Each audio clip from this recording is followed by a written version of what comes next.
This is the Lord's Prayer, the last one. Kodash, repeat the Hebrew. Abanawa, Shabbat Shemayim, Kodash, Ayah, Shamka, Yahawah, Malakwatka, Laba'ah, Ratazaka, Ayah, Aisha, Baratazah, Kawah, Ayah, Bashamayim, Atananawa, Lakom, Kagawom, Basalak Nawa, Kawawaf Nawa, Basalak Nawa, Kawawati Nawa, Wala'ah, Labayanawa, Banasai One, Abo, Awashai, Mayan, Rai, Kaya, Laka, Amalakwa, Wa'ala, Watapa'arat, Lavalumium, Ba'asham, Mashiach, Yahushai, Tawala, Tamyad, Aman. Matthew chapter 6, verse 9. After this manner, therefore, pray ye, Our Father which art in heaven, hallowed be thy name. Thy kingdom come, thy will be done in earth as it is in heaven. Give us this day our daily bread, and forgive us our debts as we forgive our debtors. And lead us not into temptation, but deliver us from evil. For thine is the kingdom, and the power and the glory forever. Amen. For if you forgive men their trespasses, your heavenly Father will also forgive you. But if you forgive not men their trespasses, another will Father forgive your trespasses. By Hashem Mashiach Yahushai, the water from Yah. Amen. Amen. Amen. Now, Yahawah, we come to the humble heart, mind, and soul. To water Yahawah, Lord, for this special Shabbat day that you have given unto us. To water Yahawah, Lord, for bringing us through another week, Lord. Keep your angels encamped around us, Lord, to ensure our safety. Lord, feed us with the heritage of our father Jacob on this day, O Most High. May we continue, Lord, to learn of your laws, statutes, and commandments, Lord, that we may walk, Lord, in righteousness back unto you, O Yahawah, Lord, so that our captivity be returned, O Yahawah, Lord. I just thank you, Lord, for everything that you have given unto us. Thank you, Lord, for the guidance and protection. Pastor Mashiach Yahushua, what beyond. Amen. It shall be made seated.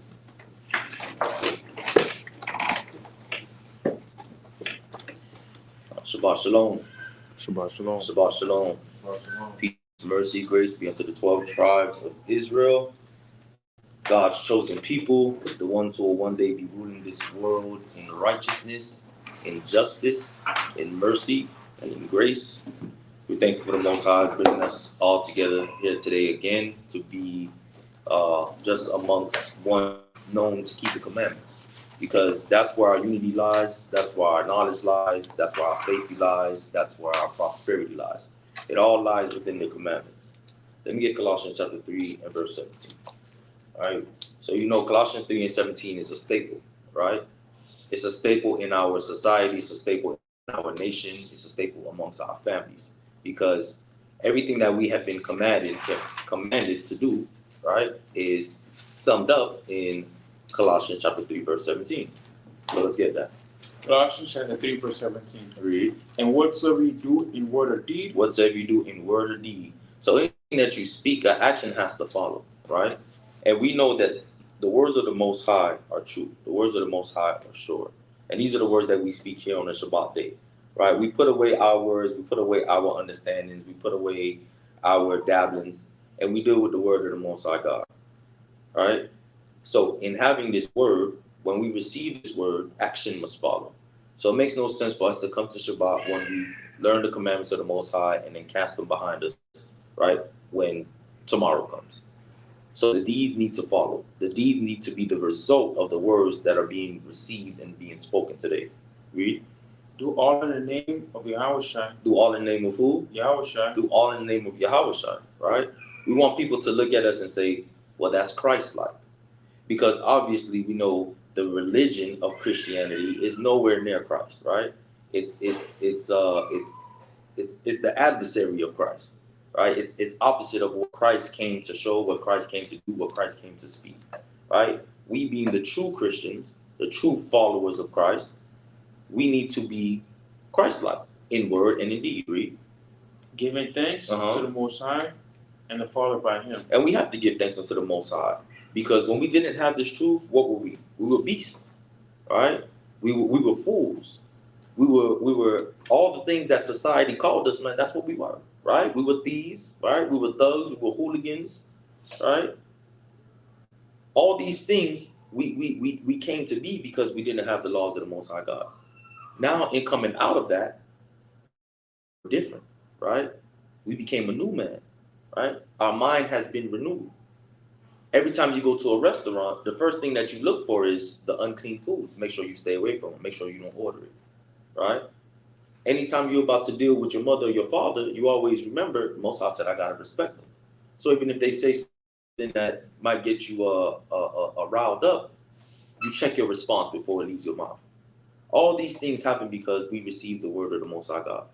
It's not for us to look at and say, well, that's nice, or you know, if I ever get into a point in my life, I would like to do these things. No, it's something that must be applied.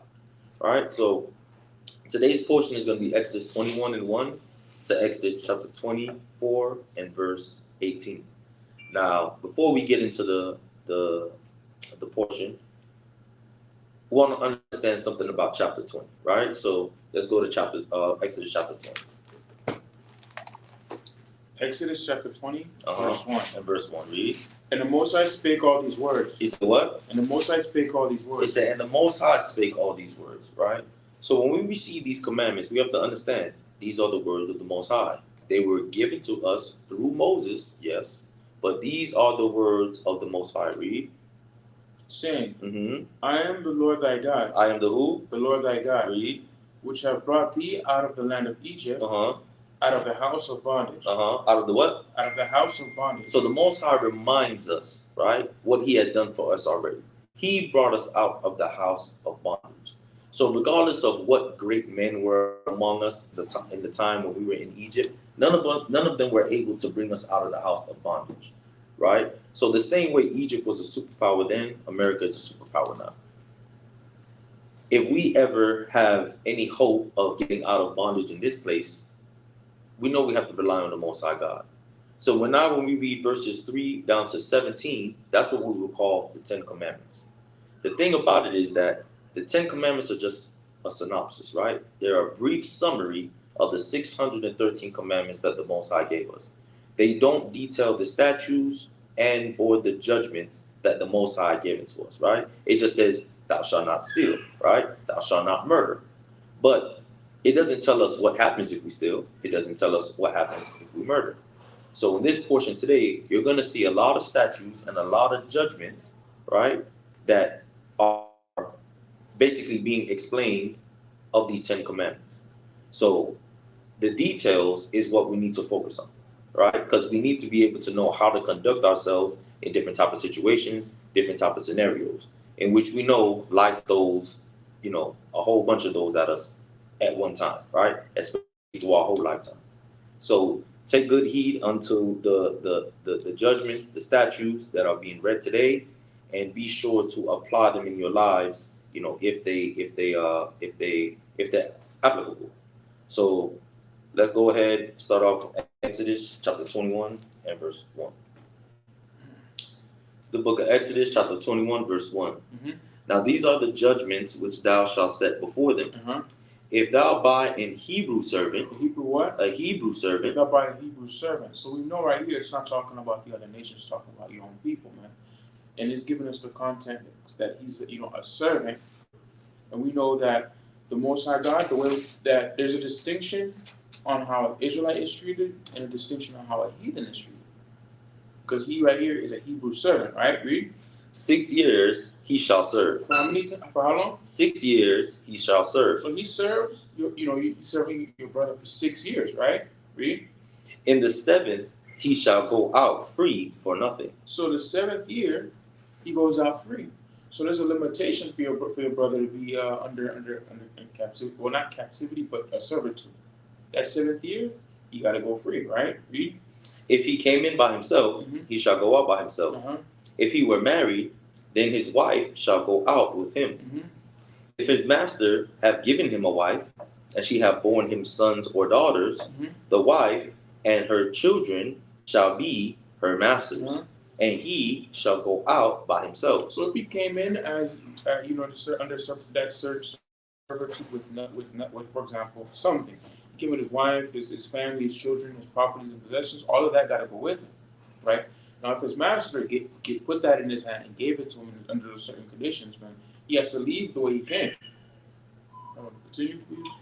And if the servant shall plainly say, I love my master, my wife, and my children, I will not go out free. I will not what? I will not go out free. Now, keep this in mind. This is not talking about cattle slavery, man. This is not talking about us having our own people working 12 hours in the field, man. Because when it says servitude here, it's not talking about that. It's talking about you having your brother, especially something that needs to be fixed in the house. Let's say you had a property. For example, we come from a race of shepherds, for example, right? Right. So let's say we had a whole property. We have all these sheep. We have all these cattle. We have all these different herd animal, which back in the ancient times were considered wealth, right? No. You would have your brother handling these things, managing these things, maintaining these things, you know, with civil respect, right? Keep going. Verse 6. Then his master shall bring him unto the judges.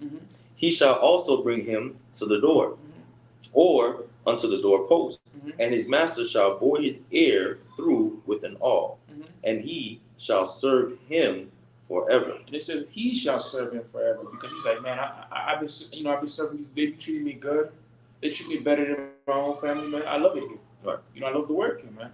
So like he himself chooses to put himself in that position. That's right. And his sons, if he has any children in the house, they're free men, because we know according to the law that if heathens are slaves, then their children and their children's children will be servants, regardless. Keep going. Verse 7. And if a man sell his daughter to be a maidservant, she shall not go out as the men servants do. So let's say in a situation, right, there's a father, right, Israelite father, and he is giving, right, selling his daughter to another Israelite man. Right now, this could be to cover a debt. This could be just a different way to ensure a marriage, right? So it's not to sell her into slavery, but it would be a form of indentured servitude, so to speak, right? Verse 8: If she please not her master, who hath betrothed her to himself. So we see that there's a betrothing going on. So it's not just like sell. I'm selling my daughter and you get to do whatever to her, right? I'm selling her to you, but a marriage is supposed to take place, right? But nonetheless, she does have some type of servitude, some type of work that she is also going to be doing, right? Now, if he would have gained a wife on his own, if he wanted to give her some type of work, that would be up to him, right? But he's gaining this wife through the selling of her father. Therefore, he's able to put her to some type of work righteously. Verse 8 again: If she please not her master, who hath betrothed her to himself, then he shall let her be redeemed. To sell her unto a strange nation, he shall have no power, seeing he hath dealt deceitfully with her. So the intention was for her to marry. The intention was for him to marry her, right? So him dealing deceitfully would be for him not to marry her. But he doesn't have the authority to sell her off to a heathen nation. He has to allow her to be redeemed. And we know that in order to be redeemed, it has to be of someone of kin to you. So her father, her brother, or whomever can come and redeem her for whatever price back unto her father's house. Verse 9: And if he have betrothed her unto his son, he shall deal with her after the manner of daughters. So if he betrothed her to his son, he can't be laying with her, and the son is laying with her. Now he has to deal with her as if she were his own daughter. All right? Verse 10: If he take him another wife, her food, her raiment, and her duty of marriage shall he not diminish. So if he were to marry this woman and then take him another wife, he can't neglect her food or her raiment or, the things that a husband should be doing for his wife. He can't just say, well, you were sold to me by your father, and this one I got on my own, so I'm going to treat her better. You can't do that. You have to treat her as your wife. Verse 11: And if you do not these three unto her, then she shall go out free without money. Right? So in that marriage, right, in that covenant that he's made with this woman, there are duties that he must fulfill. And if he's fulfilling these duties, because of the way he obtained this woman, she shall go out free, right? And she could go ahead and return back to her father's house.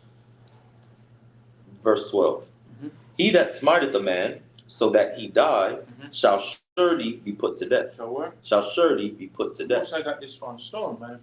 If a man murders a man, he has to be killed. Just like you see in society, man, a lot of our people have been killed by so-called Edomite police officers in whatever situation, man. And they put him through trial, and then they what? Not guilty, or they give him a certain amount of years in prison, because those years in prison, their family can still go visit them. Right. But that person is dead. And this right here is written in the Mosaic Law. Give me the book of Genesis 9 and 6. Because mind you, these are the words that the Heavenly Father gave to Moses to give to the people that our ancestors should keep, right? The book of Genesis, chapter 9, verse 6. Whoso sheddeth man's blood, by man shall his blood be shed. And the Most High God already established that when he created man on the earth, man. That's that justice, man. You go and kill another man, you gotta die. The book of Exodus, chapter 21 and verse 13. If a man lie not in wait, what? If a man lie not in wait. So a hypothetical situation, you and somebody else, for example, swimming in the pool, right? Y'all swimming together, man, and then he bumps his head, right? And he starts to drown. You can't save him, right? But God deliver him into his hand, then I will appoint thee a place whither he shall. So he drowns, nothing happens. It seems like you killed him because you couldn't save him, right? So the Most High said he's going to do what? Then I will appoint thee a place whither he shall flee. So the Most High God appointed a place, right? We had the cities of refuge, right? These cities of refuge were places that were designated for people to flee to if there were situations like this. Because if he dies right there, it looks like you killed him. What's going to happen next? Right. His family's going to want revenge. And a lot of people take revenge into their own hands. Keep going. Gone. So as we're reading now, right, verses 12 down to 21, these would be the statutes and the judgments for thou shalt not murder. All right, so we read thou shalt not murder in Exodus 20, but now we're getting the statutes and the judgments that go along with thou shalt not murder. Verse 14. But if a man come presumptuously upon his neighbor to slay him with guile, thou shalt take him from mine altar, that he may die. That he may what? That he may die. So if a man just killed his brother, he hate him, everybody know they already had beef, man, he go and kill him, he gotta die. He says take him from his altar, because there's an account in the biblical history, man, where a man had different and they dragged him from the altar and killed him, man. Right. You know? Give me the book of Deuteronomy 19 and 3 about that city of refuge. Good question. So just for our brothers that's overzealous, if I don't like Esau, can I murder Esau because he's not an Israelite? No, because murder is universal. Oh, correct? You can't just go on and killing people for no reason, man. Because murder is killing somebody for no reason. Feel me? It's like, for example, one thing with Moses, right? Somebody's life was on the line.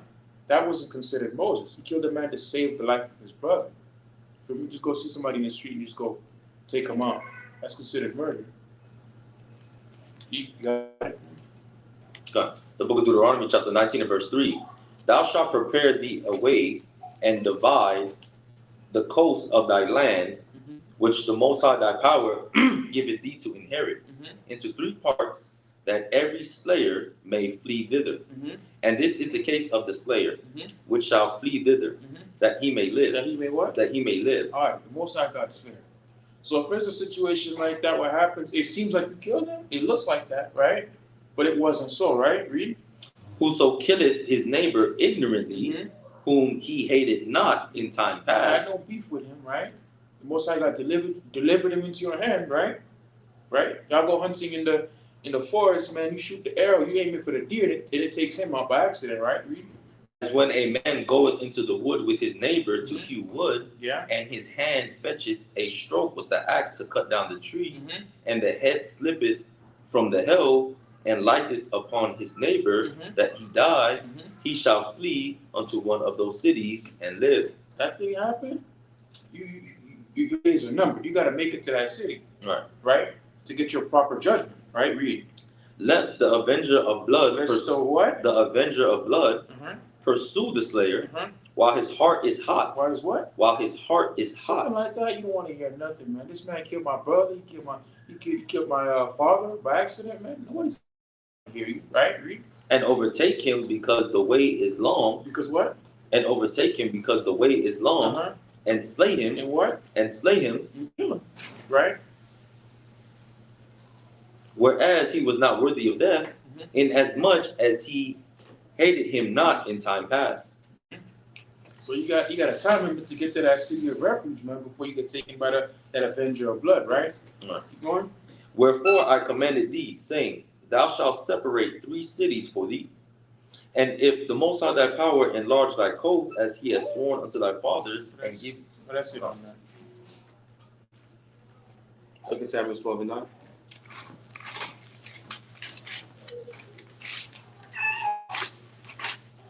The book of 2 Samuel, chapter 12, and verse 9. Wherefore hast thou despised the commandment of the Lord to do evil in his sight? Thou hast killed Uriah the Hittite with the sword, and hast taken his wife to be thy wife, and hast slain him with the sword of the children of Ammon.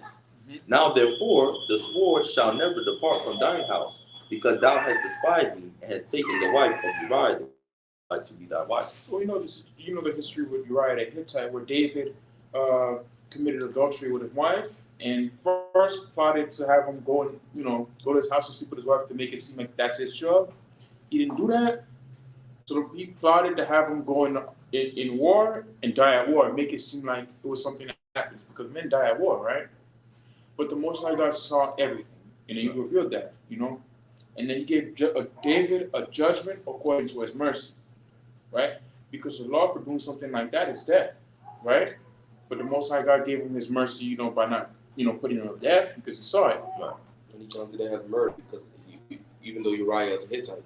Even though Uriah is a Hittite, he's a non-Hebrew people, he's a non-Israelite. The Most High God still counted that to him as murder. Right. That's a great point.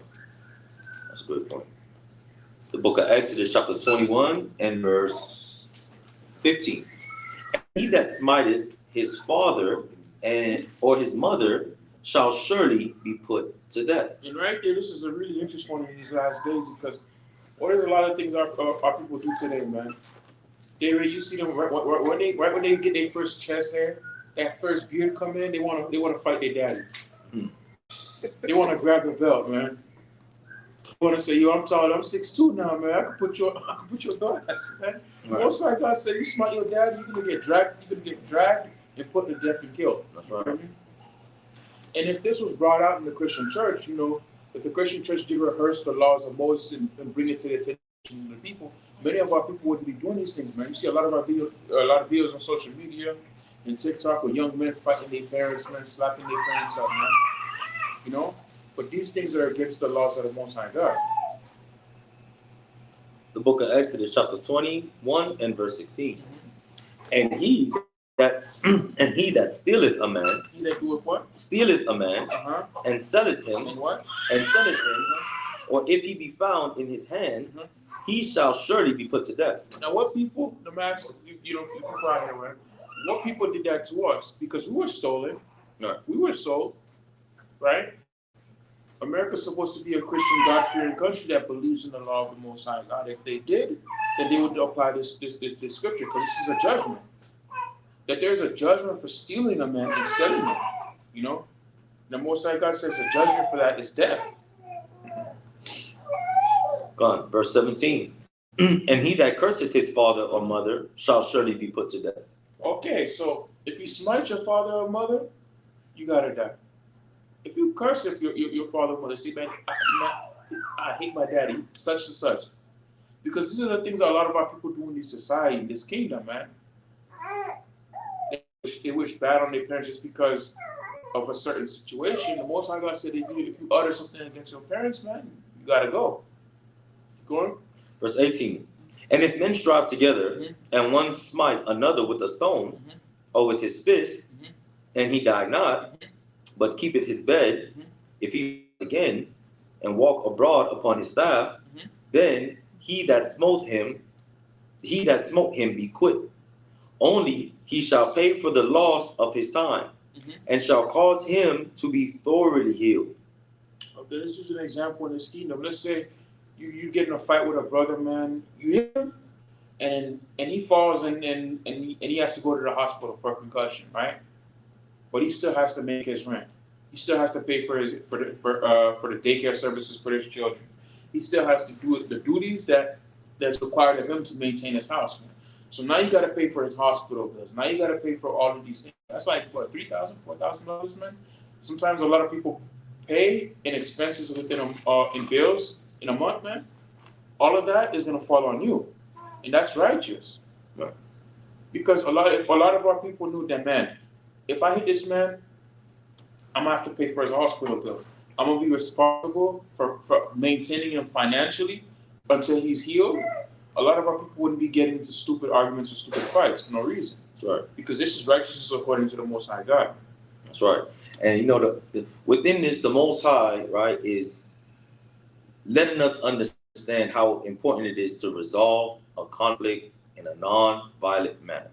Because you can't pick, right, the person who might offend you. So let's say you a 215-pound man, standing 6'2", right, got some boxing or mixed martial arts experience, and here comes a man who's 5'10", only weighing about 170 pounds.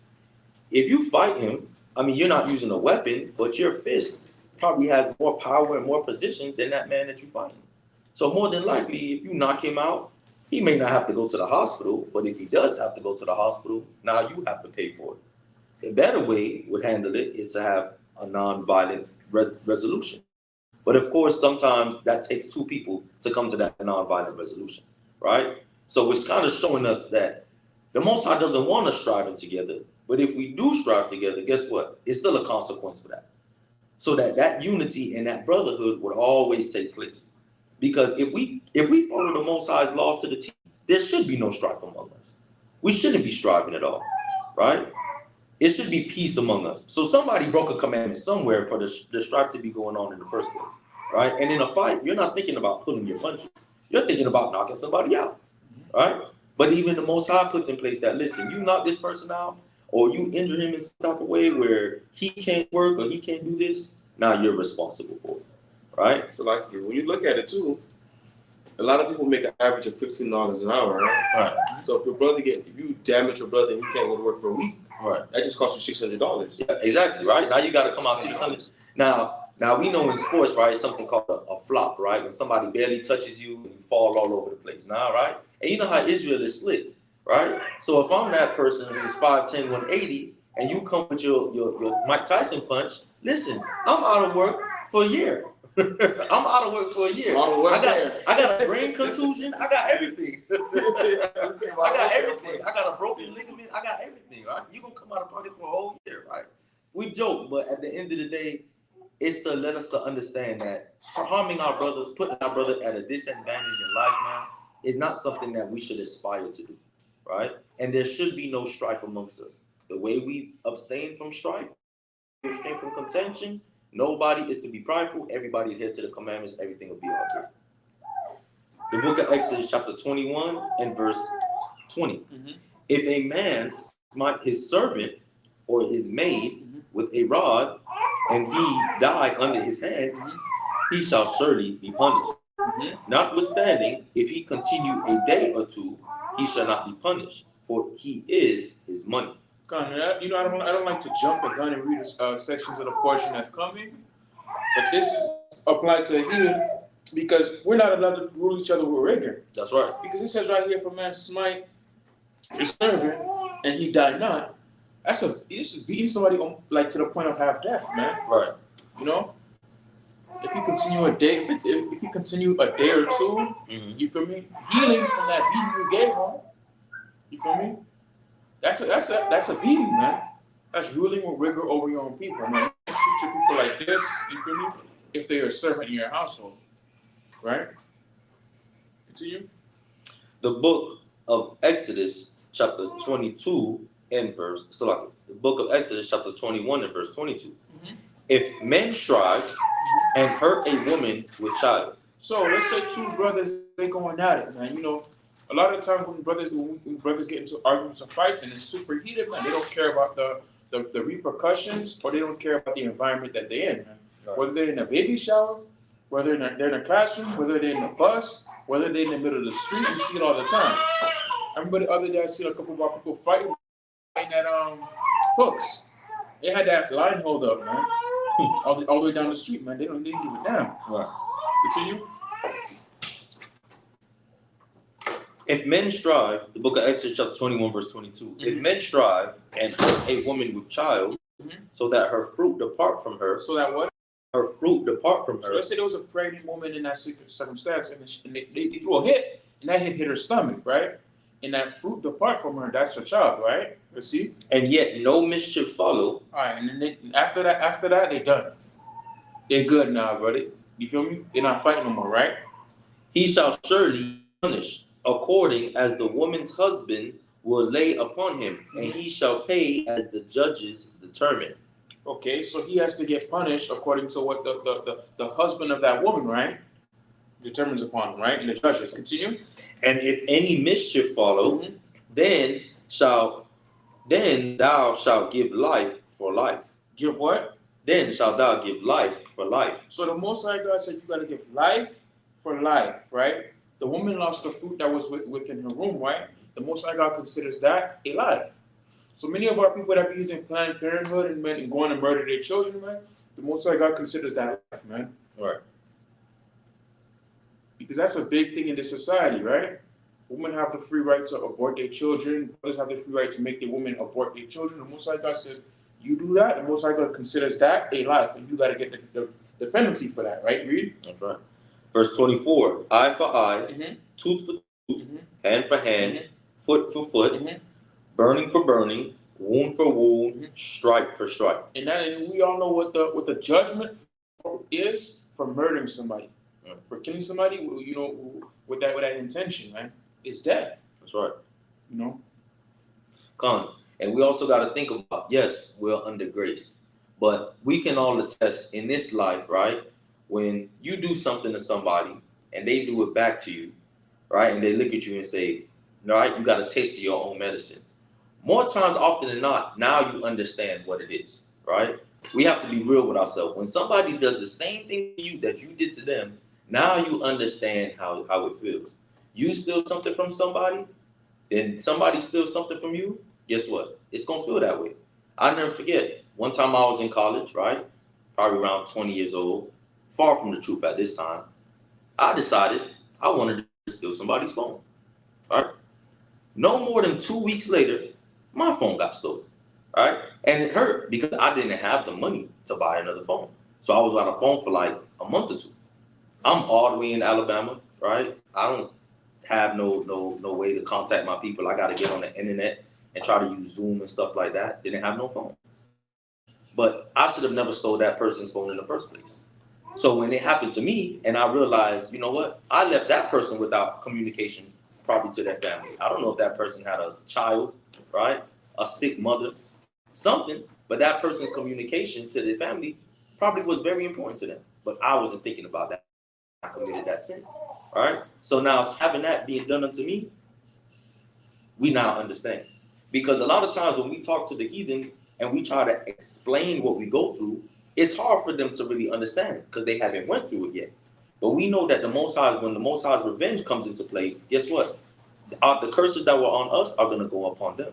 So they're going to know what it feels like to be black, right? To be Latino, to be Native American, right? To be pushed on a reserve, to be ruled over. They're going to understand these things because that's finally when they'll realize everything that they've been doing to us. Because when we come about our oppression, they say, just get over it, right?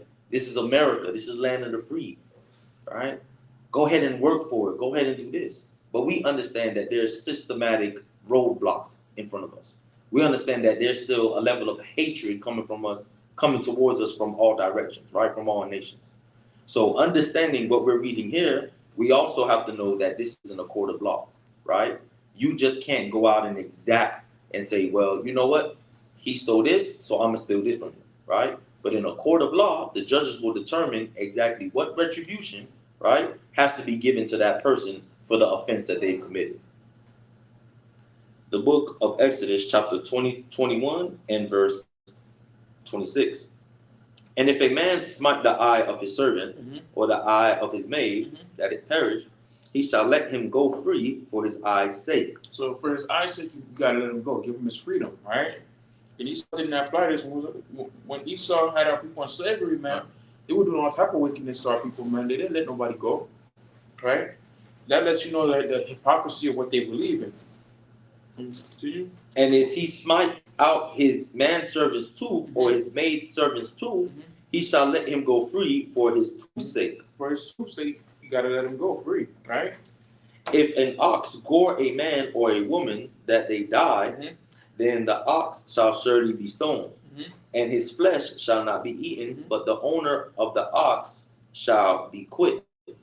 But if the ox were wont to push with his horn in time past, and it had been testified to his owner that he have not kept him in, but that he killeth a man or a woman, the ox shall be stoned, and his owner shall be put to death. Stop right there, because it says right here, it says that, and his flesh shall not be eaten. So the ox has to be put to death, and the owner can't profit off of the flesh.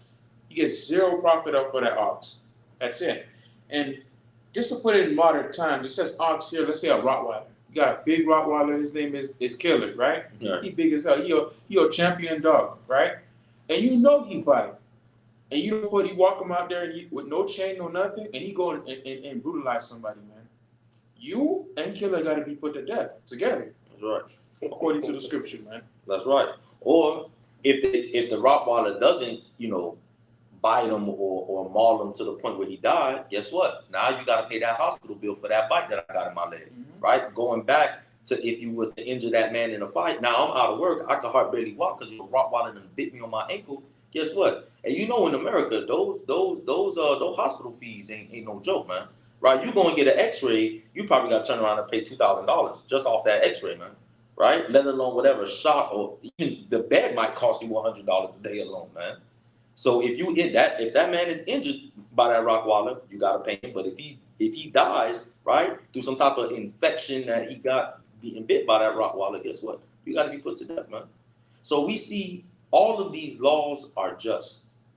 America doesn't have this type of system, right? Especially if Esau's dog bit you. The dog could show up to court and win the case against you. You're not going to get any type of compensation, right? They're probably going to say, well, you should have never been in that neighborhood, because that's the same thing they did to Trayvon Martin, right? The ultimate justification with Trayvon Martin was he wasn't supposed to be in the neighborhood anyway, right? He wasn't supposed to have a hoodie on. They're going to come up with some way to not give you justice. So when we talk about justice, when our people scream about justice, they want justice, we want justice. What they're really asking for is for Yahawah to come back and put us back in rulership. That's really what they want, all right? But you got to take the kingdom of heaven as a whole. You can't just want the justice of the kingdom of heaven and then not want to abide by the commandments that you got to have in the kingdom of heaven. So when our people scream out they want justice and they want peace, they're really screaming for the kingdom of heaven. And that's what we're trying to prepare our people for. Because if you're not prepared for it, you won't get that justice and that peace that you're looking for. Not in this time and not in the time to come. The book of Exodus, chapter 21 and verse 29, verse 30, Salaki. If there be laid on him a sum of money, then he shall give for the ransom of his life whatsoever is laid upon him. So if you got to pay 10 stacks, it's either the 10 stacks or your life. You got to choose, man. Right. You got to make some sort of compensation for that. That's right. Whether he have gored a son or have gored a daughter, according to this judgment shall it be done unto him. You gotta submit to that judgment. You gotta submit to those authorities. That's right. According to the law. If the ox shall push a manservant or a maidservant, he shall give unto their master 30 shekels of silver, and the ox shall be stoned. The ox still has to be killed, and you still have to make retribution for the damages of that ox. All right. Because if it's family to that person, then you have to basically give that restitution depending on what they said, right? So like Cap say, like let's just use shekels. If they want 1,000 shekels, it's 1,000 shekels. But if it's a maidservant or a manservant, then the price is only that 30 shekels. Verse 3. And if a man shall open a pit, or if a man shall dig a pit and not cover it, and an ox or an donkey falls therein, the owner of the pit shall make it good and give money to the owner of them, and the dead beast shall be his. So it's very, self-explanatory, man. So if you do something that causes damage to another person, you still gotta make retribution for it. You gotta make it right. Because you dug the hole, right? That hole caused somebody to lose their property, right? So you got that, so you have to make it right. That ox is yours because you caused it to die, right? Verse 35. If one man's ox hurts another that he die, then they shall sell the live ox and divide the money of it, and the dead ox also they shall divide. Or if it be known that the ox hath used to push in time past, and his owner have not kept him in, he shall surely pay ox for ox, and the dead shall be his own. Because mind you, we come from a shepherd people, so the ox, man, is like a Mercedes, man. Because you could live off of the work of the animal for years, man. That's right. To provide for your family. So it says like the dead ox shall be his because that's the one that lost his value, lost his life, man. You know? The book of Exodus chapter 22 and verse 1. If a man shall steal an ox or a sheep and kill it or sell it, he shall restore 5 oxen for an ox and 4 sheep for a sheep. If a thief be found, right here. So basically, if you steal one of them things, you got to get 5 times back. 5 times the first value of what you stole. So that's just a warning to thieves, man. If you get caught, you got to get 5 times back, man. And remember, oxes and sheep, these things are expensive because back in the day, if you had many of them, you were counted as a wealthy man. And one thing we got to remember, right? When Moses killed that Egyptian, Moses swore nobody saw. But we know one thing about Israel. You can't get away. Somebody knows something and saw something. Grandma, grandpa, they was out in the back washing the clothes in the bin. They saw something, man. So if you're going to steal, obviously, you haven't thought this through. Because we know the Most High saw it, but the Most High is going to make somebody a witness, man. You're not going to get away. Because when Moses thought he got away, when Moses thought he got away, right? And his brethren looked at him and said, ain't you the one that killed that Egyptian? Moses was like, damn, all right? I guess somebody did see me. So more than likely, the Most High is going to make somebody a witness to what you did, man. So before you go out and try to steal your neighbor's property, man, just think about the consequences that you have to face. The book of Exodus, chapter 22 and verse 2. If a thief be found breaking up and be smitten that he died, there shall no blood be shed for him. If it's 2 a.m. at night, man, somebody breaking your house, you hear something. He's in your house. You got that stick. You go down. He dies. There shall be no blood shed for him. That's right. What the Most High God said, man. That's right. And that's righteous, man. God. Right? Keep going. So we got to think about this, right? Let's just say mommy's sleeping. 16-year-old, 14-year-old son decides he want to go break into Mr. Johnson's house. Mr. Johnson got the 357 under his pillow, right? Hear rustling through his window. Don't even ask who's there. Just fire that shot, right? Now, mommy bawling over her son. Guess what? There's no blood that can be shed for your son, right? He was just a kid. He was just make a mistake. I was behind on my bills and he was just trying to find a way to help me out. Doesn't matter, right? These circumstances that we think can be justified does not have any place when it comes to the judgments of the Most High God, man. That's why we should teach our children the law of Moses, because they would know not to what? Not to steal. That's how you prevent him in his life. Now you're trying to seek out justice. You got all of these lawyers, right? You running a GoFundMe. You got a campaign going, justice. But no, the justice would have been to teach him, thou shalt not steal. The justice would have been to teach him who he is according to the Bible. The justice would have been to teach him the commandments of the Most High God. Then he wouldn't be in Mr. window at 2 a.m. trying to steal the flat screen TV that he just got, right? The book of Exodus chapter 22. So Okay. yes, you get me Proverbs 6 and 30 to 31.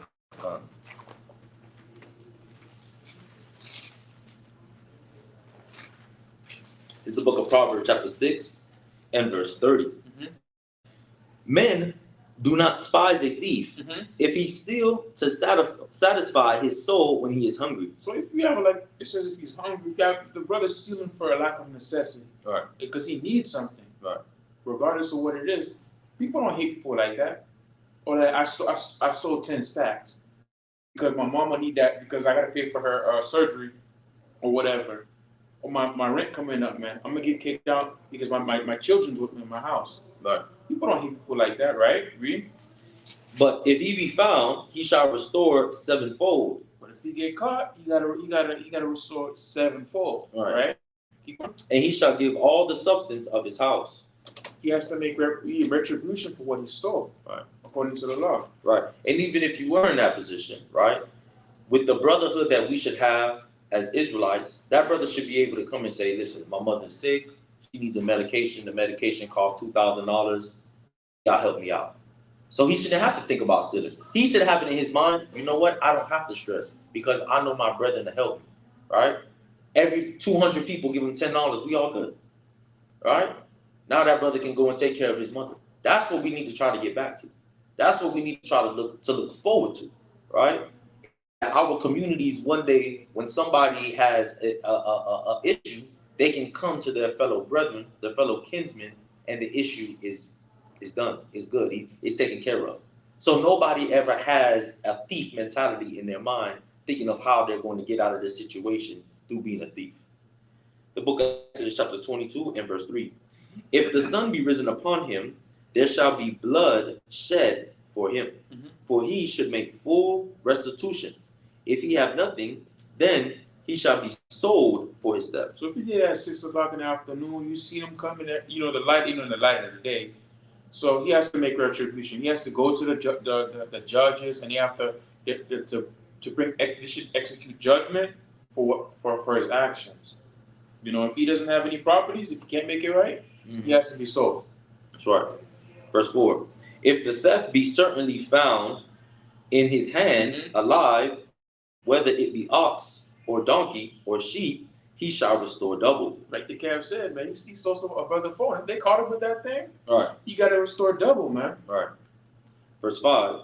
If a man shall cause a field or a vineyard to be eaten, and shall put his beast and shall feed in another man's field, of the best of his own field and of the best of his own vineyard shall he make restitution. So, like I said, we come from a shepherd people. We come from people that managed crops and cattle and all of these things, right? So, if you're gonna cause your animals to feed off of the wealth of another man's property, right? The best of your field, you got to give to them, right? Not the worst, not the stuff like, man, I got an extra of this, you could take this. No, they got to take the best of what you have, because the best of what you have is going to bring you the most money, right? That's right. All right, and just land me back in off what we said earlier. So instead of somebody else bringing their beast to feed off of your field, the Most High just says, I'm going to make you see how it feels, because now the same way that man wasn't able to make a profit off of his best, now you're not able to make a profit off of your best. So now you feel exactly how that man felt when he woke up in the morning and all his crops and his fruits were eaten by your beast. Because now you feel the same way, right? Because the toil and the hard labor that you had to go through to grow those crops, now guess what? You got to do it over again, right? And the time that you have to be without that increase that you would have had, that money that you would have gained, now you're feeling it. It's a constant reminder until those crops grow back, and we know crops grow slow, right? Until those crops go back, now you're thinking about, man, all of this came upon me because I wanted to break the commandments and have my beast feed in somebody else's field. The book of Exodus chapter 22 and verse 6. If fire break out and catch in thorns, so that the stacks of corn or the standing corn or the field be consumed therewith, he that kindled the fire shall surely make restitution. So whoever causes accident has to make has to pay for the damages, right? Verse 7. If a man shall deliver unto his neighbor money or stuff to keep, and it be stolen out of the man's house, if the thief be found, let him pay double. So if I lend my PS5 to my brother Sham, right, and the brother who stole that PS5 from Sham's house, he gotta pay double, man. That's what the scriptures are telling you, right? If the thief be not found, then the master of the house shall be brought unto the judges to see whether he hath put his hand into his neighbor's goods. So if there's no thief, they can't find out who potentially would have stolen the PS5, then they gotta bring Sham to judgment. So that's how it works. Right? So there's gonna be an inquiry, right? To see if, the Sham, hey, who knows? Maybe Sham called somebody and was like, hey, I'm gonna leave the house at 5 o'clock. Just go through the back window. I left it open, steal it, and go, and we'll split the money later, right? Because remember, when we're bringing our people, right, to the judges, they got something. They got the Urim and Thummim. So you're gonna be found out eventually, right? It's just to see if you're gonna tell the truth or you're not gonna tell the truth, right? But that's the one thing about our justice system. When you go there, where you can lie. There's no story you can make up. What they call it, an alibi. There's no alibi, right, that exists in front of the priest. They got the Urim and Thummim. And I was gonna say, in this justice system, like lawyers are trained, even if they know, like, say their client confesses, or I did kill that person, Right. they're gonna go into court as if they didn't, like trying to acquit them, So in Israel, if somebody admits that, there's no like, okay, I'm your lawyer, we're gonna get you off. Right. But in this system, if you have a good enough lawyer, even if they know you did it, you're acquitted no matter what you do. Exactly, right? But we see that the defense that lawyer, right, could come with is that it wasn't an intentional killing. Because we read that, right? We read that if it wasn't an intentional killing, then all right, it was no foul, right? It was no harm really. It was, of course, the person lost their life, but it was no intentional harm. But like you said, you can't admit that you did kill somebody and then go in court and try to find some reason as to why that person shouldn't be put in jail or that person shouldn't, give their life for the life that they've taken. Right? The book of Exodus, chapter 22 and verse 9. For all manner of trespass, whether it be for ox, for donkey, for sheep, for raiment, or for any manner of lost thing, which another challengeth to be his, the cause of both parties shall come before the judges, and whom the judges shall condemn, he shall pay double unto his neighbor. So, man, whether it be any lost item, or the brother may feel that this is his, it's found in another man's hand, whatever judgment that the judgment issue, that's it. They have to hearken unto that. They can't say, well, I'm not going to do what the judges say, right? Done. So let's keep in mind, right? We're bringing these issues, these matters unto the judges, right? We're bringing unto the judges, right? We're not just having a community trial, right? Where it's like you get your friends, I get my family, and we try to talk it out and we try to persuade our family members or no, right? This is an unbiased setting, right? That is before the judges. So let's keep that in mind, right? These matters are brought before the judges. The book of Exodus chapter 20 and verse 10.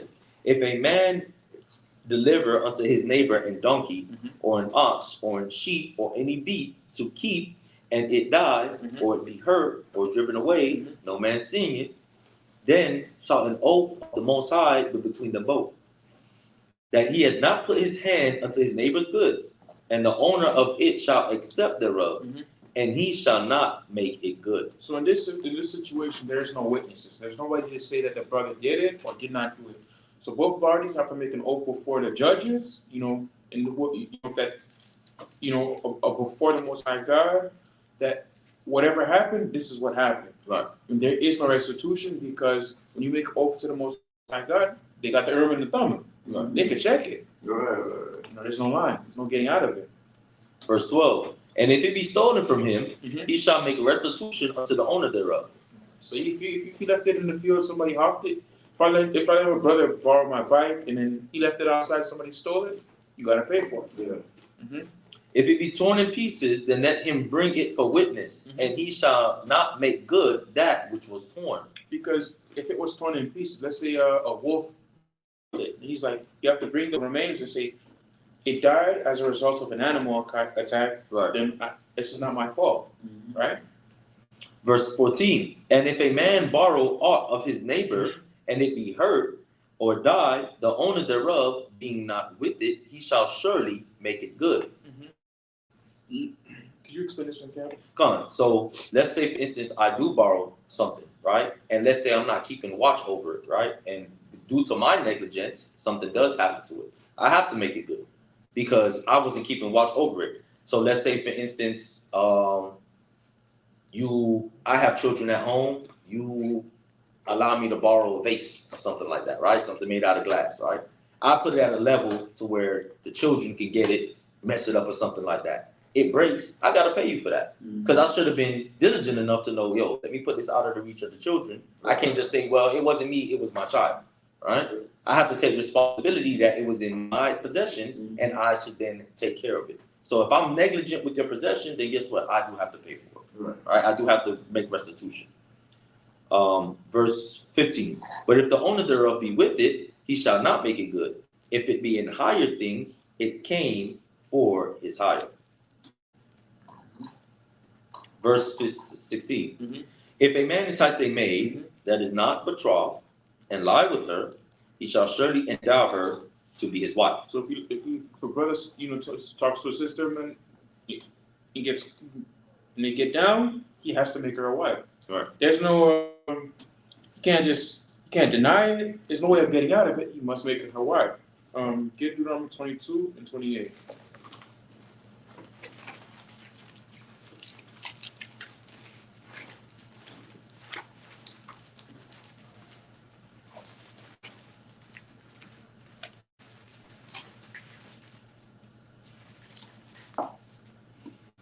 Book of Deuteronomy chapter 22 and verse 28.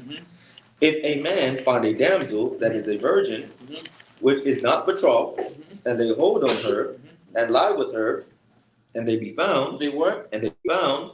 And they find out something, brother get with a sister, and it's somewhere in a closed room, and they get caught, right? Read. Then the man that lay with her shall give unto the damsel 50 shekels of silver, and she shall be his wife. She shall what? She shall be his wife. And he still has to make her wife. But now he got to pay her that 50 shekels of silver to the father, right? Keep going. Because he hath humbled her, he may not put her away all his days. And he can't put her away all his days, man. Book of Exodus chapter 22, verse 16. And if a man entice a maid that is not betrothed and lie with her, he shall surely endow her to be his wife. If her father utterly refuse to give her unto him, he shall pay money according to the dowry of virgins. He has to pay for the dowry of the virgins, but if the father utterly refuses, because the father has no input, now this brother has to take his daughter as a wife. Let's say the father doesn't like this guy. Let's say this guy's a clown, So now he has to pay restitution for that. So the two differences that we see between what we read in Deuteronomy 22 and 28 and what we're reading in Exodus 22 and verse 16 is that it's the father. The father still has that authority. So let's say, for instance, you see a woman, right? You like her. You approach her father, right? And you say, Mr. Roberts, I really like your daughter. I really want to get to know her, but Mr. Roberts ain't feeling you too much. You can't go and say, you know what? I know your daddy don't like me, but lay with me anyway. And in that way, you have to be my wife. No, you can't just take this man's daughter. He has to say so. So even if you lay with her, if he utterly refused to give you unto her, you still have to pay that money. But guess what? That wouldn't be your wife, because the father has to give that authority over to you. Because if that was the case, then we would have to say that the commandment allows us to undermine someone's father and take their daughter from them. That would be out of order. So if your father don't like me, guess what? It don't matter. As long as I lay with you, he has no choice but to give you to me. That don't make sense, right? So the father has that say so. So how should we go about it? You see the woman, you get to know her, you approach her father, the father accepts. Now, when you get married, the father gives his daughter away to you. That's how it would go. But if you do lay with that woman, guess what? Now it's time to talk to your father. You're not laying with the woman in January and then you haven't talked to the father until August. No, sir. You made that decision. It's time to talk to daddy now. It's no, well, I think I have to get to know you more. Well, you should have got to know me more before you laid with me. You laid with me, time to call daddy. Where your daddy? Now it's time to talk to him. Hey, sir, such and such and such and such. Hey, the daddy might cuss you out, right? But that's no reason for you to say, well, let's just give it a little bit more time, because now when you go to your father and say, sir, such and such and such, I want to take her to be my wife. Well, how long have you known my daughter? Oh, 3 weeks, 4 weeks. You're going to look at you a little crazy. You're going to mad my daughter after 3, 4 weeks. Now you got to bring him to the scriptures to explain to him what it is that you're trying to do, right? So now that just causes chaos. But if we do it in order, at least the father will have some understanding that, okay, this is how you're going about it. This is the reason why you came to me. Okay, I respect that. Because most fathers now today, they're not getting that type of treatment, right? They daughters go off to college, their daughters turn 18, they feel like they can do whatever they want to do. It might be a breath of fresh air for a father to see a young man coming to him and say, listen, sir, before I even think about touching your daughter, I want your permission to call her, get to know her, because eventually I want to make her your wife. All right? He might just say yes off the simple fact that he know this is a rarity, right, that I'm experiencing right now. Yeah. So the laws of the Most High, man, it governs the whole nation, right? No father can be upset with the order that the Most High put here, that the young man should come to you and ask for your permission first. The book of Exodus chapter 22 and verse 18. Mm-hmm. Thou shalt not suffer a witch to live. Whosoever lieth with a beast shall surely be put to death. Most I said, if you can't go to Lady Chloe, man, that reads your palms. Most I said, these type of people, they got to be destroyed in Israel. That's right. Right? And if whoever lies with a beast shall be surely put to death, man. Most I said, that union is an abomination. That's right. Mm-hmm. He that sacrifices unto any god, save unto the Most High himself, he shall be utterly destroyed. Shall be what? Utterly destroyed. He shall be destroyed, man. If you praise and if you're giving reverence to any other god, you say, well, you believe in Yahawah, the power of Abraham, Isaac, and Jacob. But the East Indians believe in Krishna. We believe in God, and they have their God. Or we believe in God, but other people have different names for this one God. No. There's only one God, it's Yahawah, and that's it. That's right. Verse 21. Thou shalt neither vex a stranger nor oppress him. For ye were strangers in the land of Egypt. No. With this right here, what made us strangers in the land of Egypt? Because we was foreign from the land of Egypt. We were foreign from the land of Egypt. Was it our ethnicity? No, because we don't come from that area, right? In the land of Israel, there's different divisions of which tribes come from what. Like, for example, let's say I was from the tribe of Judah, right? And I went to the land of Naphtali. Am I from Naphtali? No. I'm a stranger there. Nobody knows me. My family doesn't come from there, right? Let's say I'm from the tribe of Simeon, and I roll over to Manasseh, right? Am I from Manasseh? Mm-hmm. I'm a stranger. Most like I said, don't vex strangers, man. People that come from the exterior that come amongst us, do not vex them. Don't give them any issues. Sure. Verse 22. Ye shall not afflict any widow or fatherless child. If thou afflict them in any wise, and they cry at all unto me, I will surely hear their cry. That's very interesting, because a widow and a fatherless child, they have something in common. What don't they have? A widow, a woman whose husband passed away, right? And a fatherless child, right? Who doesn't have a father? A dead relative. The father, the man. He's the head. Okay, that's right. See? Because the head of the household is the one that fights for the family. That's, right. That's that head, that's that protection, right? Yeah. So the Most High God said, read it again.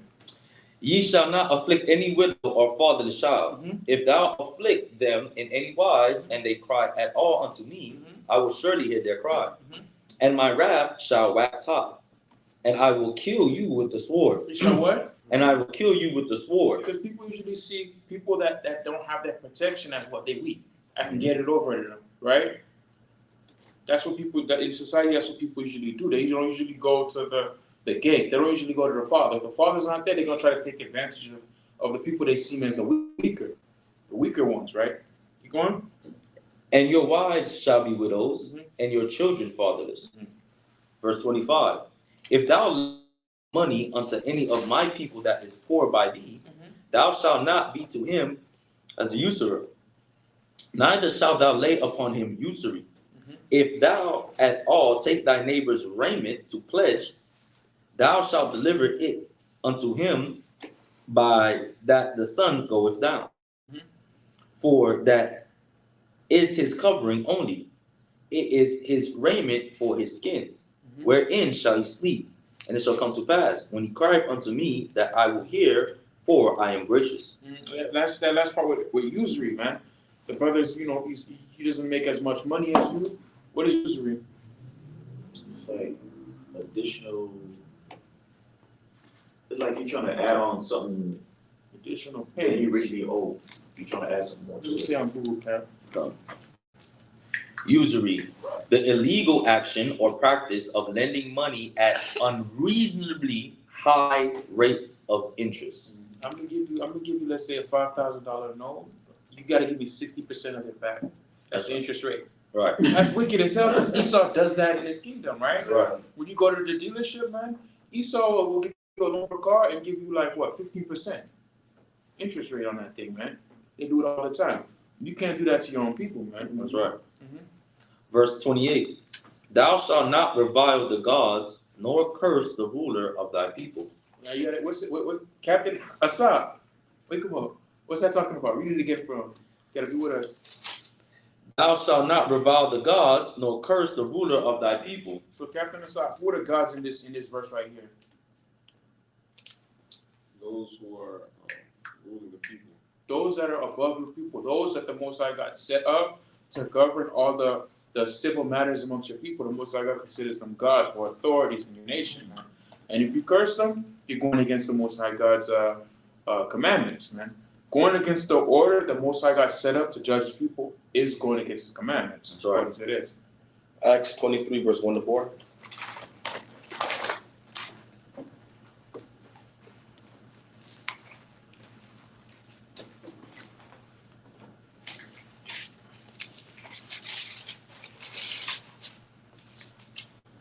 The book of Acts, chapter 23 and verse 1. And Paul, earnestly beholding the council, said, Men and brethren, I have lived in all good consciousness before God until this day. And the high priest Ananias commanded them that stood by him to smite him on the mouth. Then said Paul unto him, God shall smite thee, thou whited wall. Thou what? Thou whited wall. So the high priest, they have Paul in the council to bring forth this Yahawah that he keeps preaching to the people, right? So the high priest said, smite him, split him, right? And then Paul responds to him and says, what? God shall smite thee, thou whited wall. Most High gonna smite you, right? Read. For sittest thou to judge me after the law, and command me to be smitten contrary to the law? Yeah, to get your brother hit in the face, read. And they that stood by said, Revilest thou God's high priest? Revilest what? Revilest thou God's high priest? Because the high priest is the ruler of your people, man. You can't say you can't make a comment like that towards the ruler of your people. Read. Then Paul said, I wist not, brethren, that he was the high priest. You say what? I wist not, brethren, that he was the high priest. For it is written, Thou shalt not speak evil of the ruler of thy people. And that's what we're reading, what we read in the law. Paul said, I didn't know he's the high priest. How do you not know he's the high priest? The high priest got the garment with the bells, he got the ephod, man. Right. So you gotta, you played a game right there, but you can't speak any ill will towards the rulers of your people as well. 1 Samuel chapter 28, verse 13.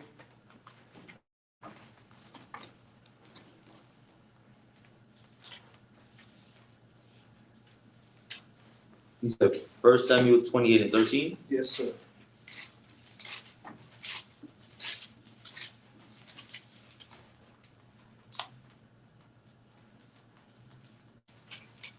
No, I don't think that goes with that. Cap. Samuel was Samuel was a judge. Well, So, you trying to prove that gods could just be the authority? Authority, yeah. Okay. This is when went to see the witch. You have a sock? John 10:33-34. John 10:33.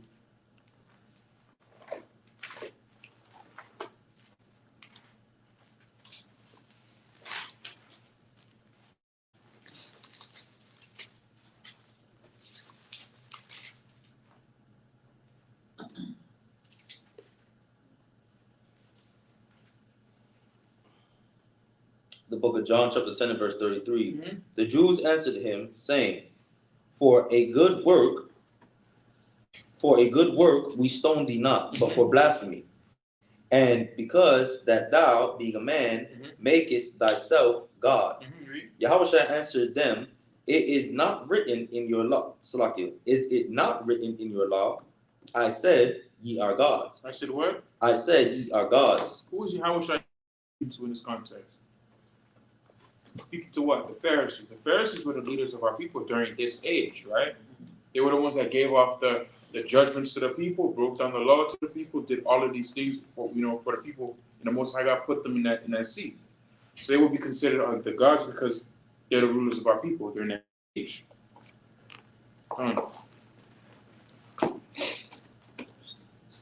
The book of Exodus, chapter 22 and verse 29.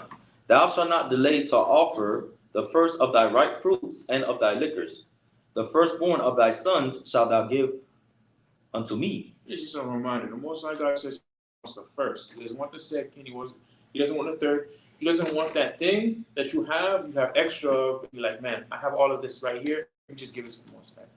It's either you give them the first fruits or you don't give them nothing. The best of the best or don't give them nothing. Keep going. Verse 30. Likewise shalt thou do with thine oxen and with thy sheep. 7 days it shall be with his dam. On the 8th day shalt thou give it to me. Let me ask you a question to the crowd. In Genesis, in the first couple of chapters, who did that? Between Abel and Cain, who gave the first fruits and who just gave whatever they had? Cain gave whatever he had. And Abel did what? He gave the best. And Abel's sacrifice was what? Accepted of the Most High God. That's right. Cain's wasn't even considered in the eyes of the Heavenly Father. All right. And ye shall be holy men unto me, neither shall ye eat any flesh that is torn of beasts in the field. Ye shall cast it to the dogs. You shall what? Ye shall cast it to the dogs. So if there's some flesh out there, what does Esau call it? Animal that's run over? Roadkill. Roadkill, man. There's no such thing as roadkill, man. That thing was out there for a couple hours. Something killed it. Most High God said, cast that to the dogs. That's an honest. So read verse chapter 23. Okay, you want to say, look at something. Okay.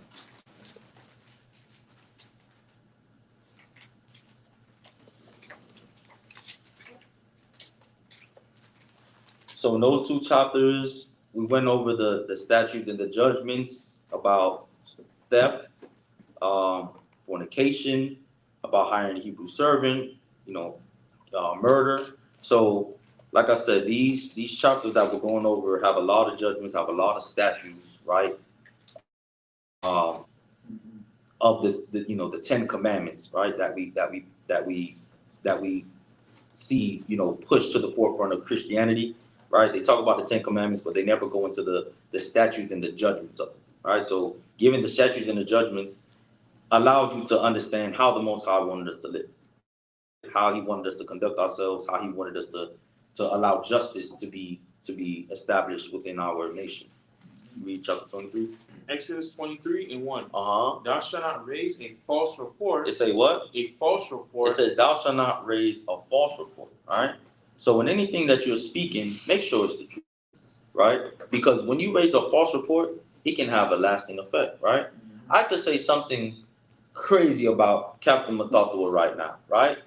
And when McCray get older, he might still resent me because he can be like, man, you destroyed my father's name. Give me Ecclesiastes 7:1. right?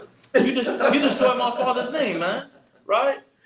Everybody calling me the son of whatever I labeled Yahawah as, right? the son of Lushu, right? The son of the man who was never around, something like that. I done called Yahawah with some crazy title, right? And now McCray have to live with it, right? McCray might get older, man. I don't know how tall McCray gonna get, right? I don't know how strong he might get. By the time he that strong, I'm 50 years old, man, right? He might come around and just push me on the ground. Now I'm finished, man, right? So we gotta be careful, because when you raise that false report, you don't know who gonna step by it, man. Because we all don't play about our mama, right? The worst thing that you could say to somebody in middle school was a yo mama joke, right? Because listen, now we fighting. I don't hear nothing. Oh girl, we done. Yes. We fighting right now. We're fighting right now. You might get away with something of the old boy, but when you talk about the old girl, when you say something about the mama, yeah we gotta fight. Right? I gotta honor my mama, man, because most of us grew up with our mother, man, right? So anytime you say something about that lady who we see been providing with us and gave us everything, we gotta throw hands. Read that. Ecclesiastes 71. Read. A good name. It says what? A good name. It says a good name. Read. Is better than precious ointment. It's better what? It's better than precious ointment. It's better than precious ointment. Now you gotta understand. In those times, the ointment that you was getting, listen. It came from whatever olive or whatever plant, right? That was considered money, right? That was considered some good thing, man. So it says your name is better than that. Read.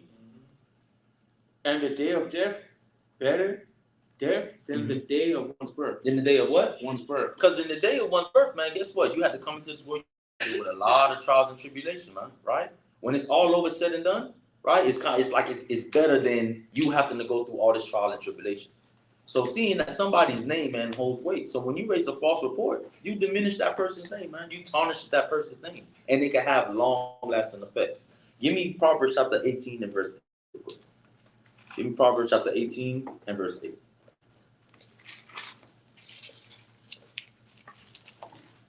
Proverbs chapter 18, verse 8. Read. The words of a talebearer are as wounds. Are as what? As wounds. Are as what? As wounds. Nothing hurts worse than somebody who you thought you was real close, right?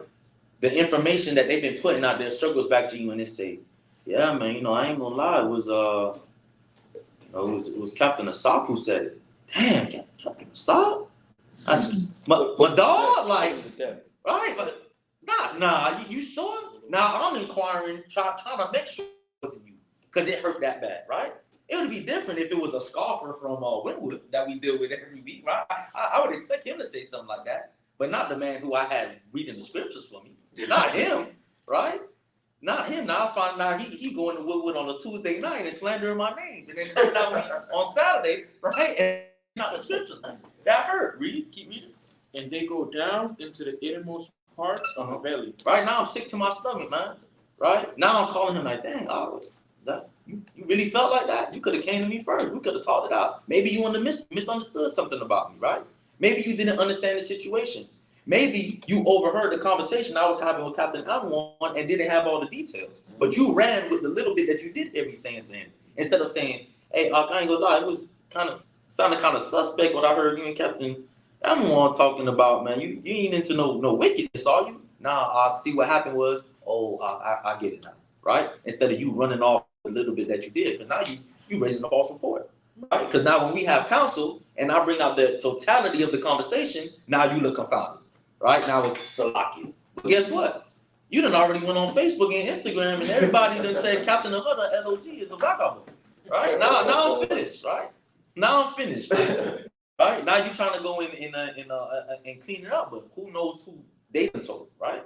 So that's the one thing about raising a false report. One more, let me get Proverbs 10 and 18. Let me get Proverbs 10 and 18. All right?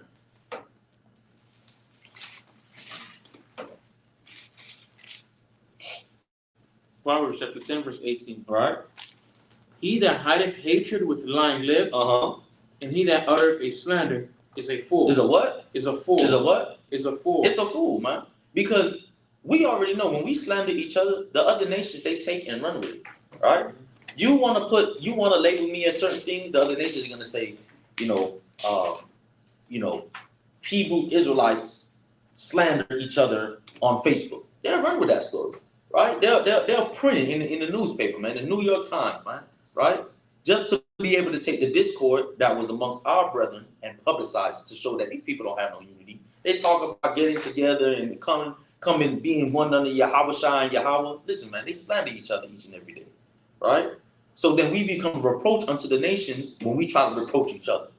Give me Give me Sirach chapter 28, verse 7.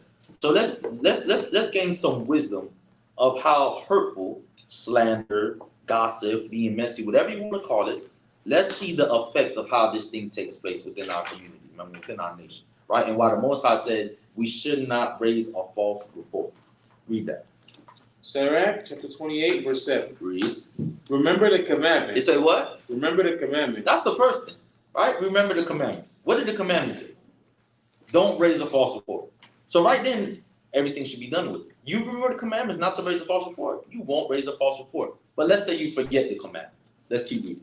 And bear no malice to thy neighbor. It say what? And bear no malice to thy neighbor. And bear no malice to thy neighbor. Read.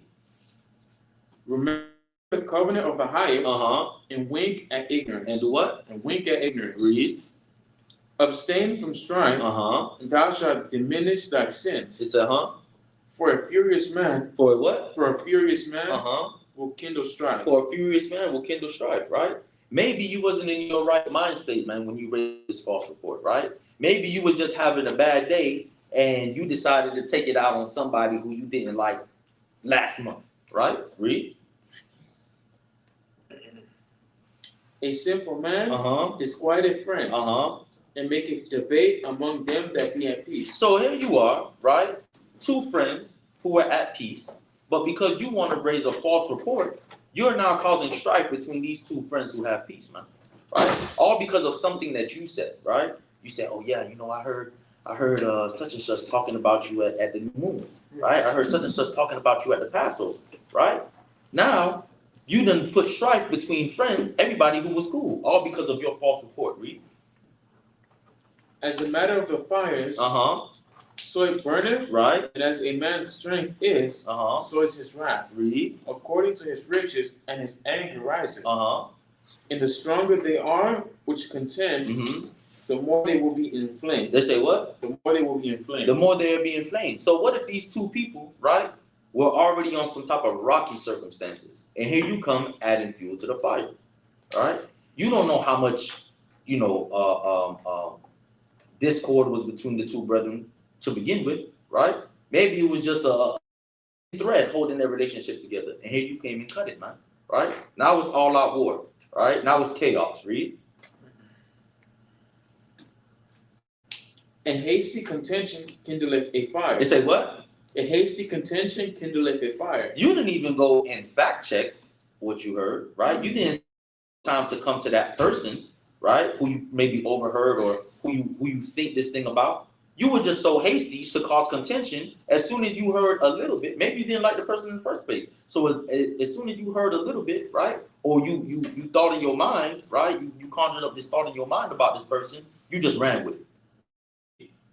And hasty fighting sheddeth blood. It say what? And hasty fighting sheddeth blood. And hasty fighting sheddeth blood, man, right? Because now you're so mad with the person, right? You're so at odds with the person. You're not even thinking about preserving this person's life, man. You might pick up something that you see, might be a bottle on the counter or something like you hit the person over the head, next thing you know the person's dead, man.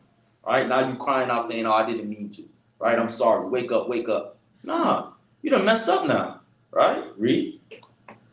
If thou blow the spark, it shall burn. Right. If thou spit upon it, it shall be quenched. Read.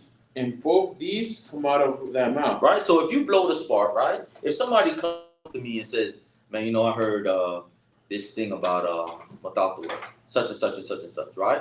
Now, it'll die out if I just be like, man, listen, until I can speak to Mathatha and ask him himself or verify what you just said to me, don't tell anybody else.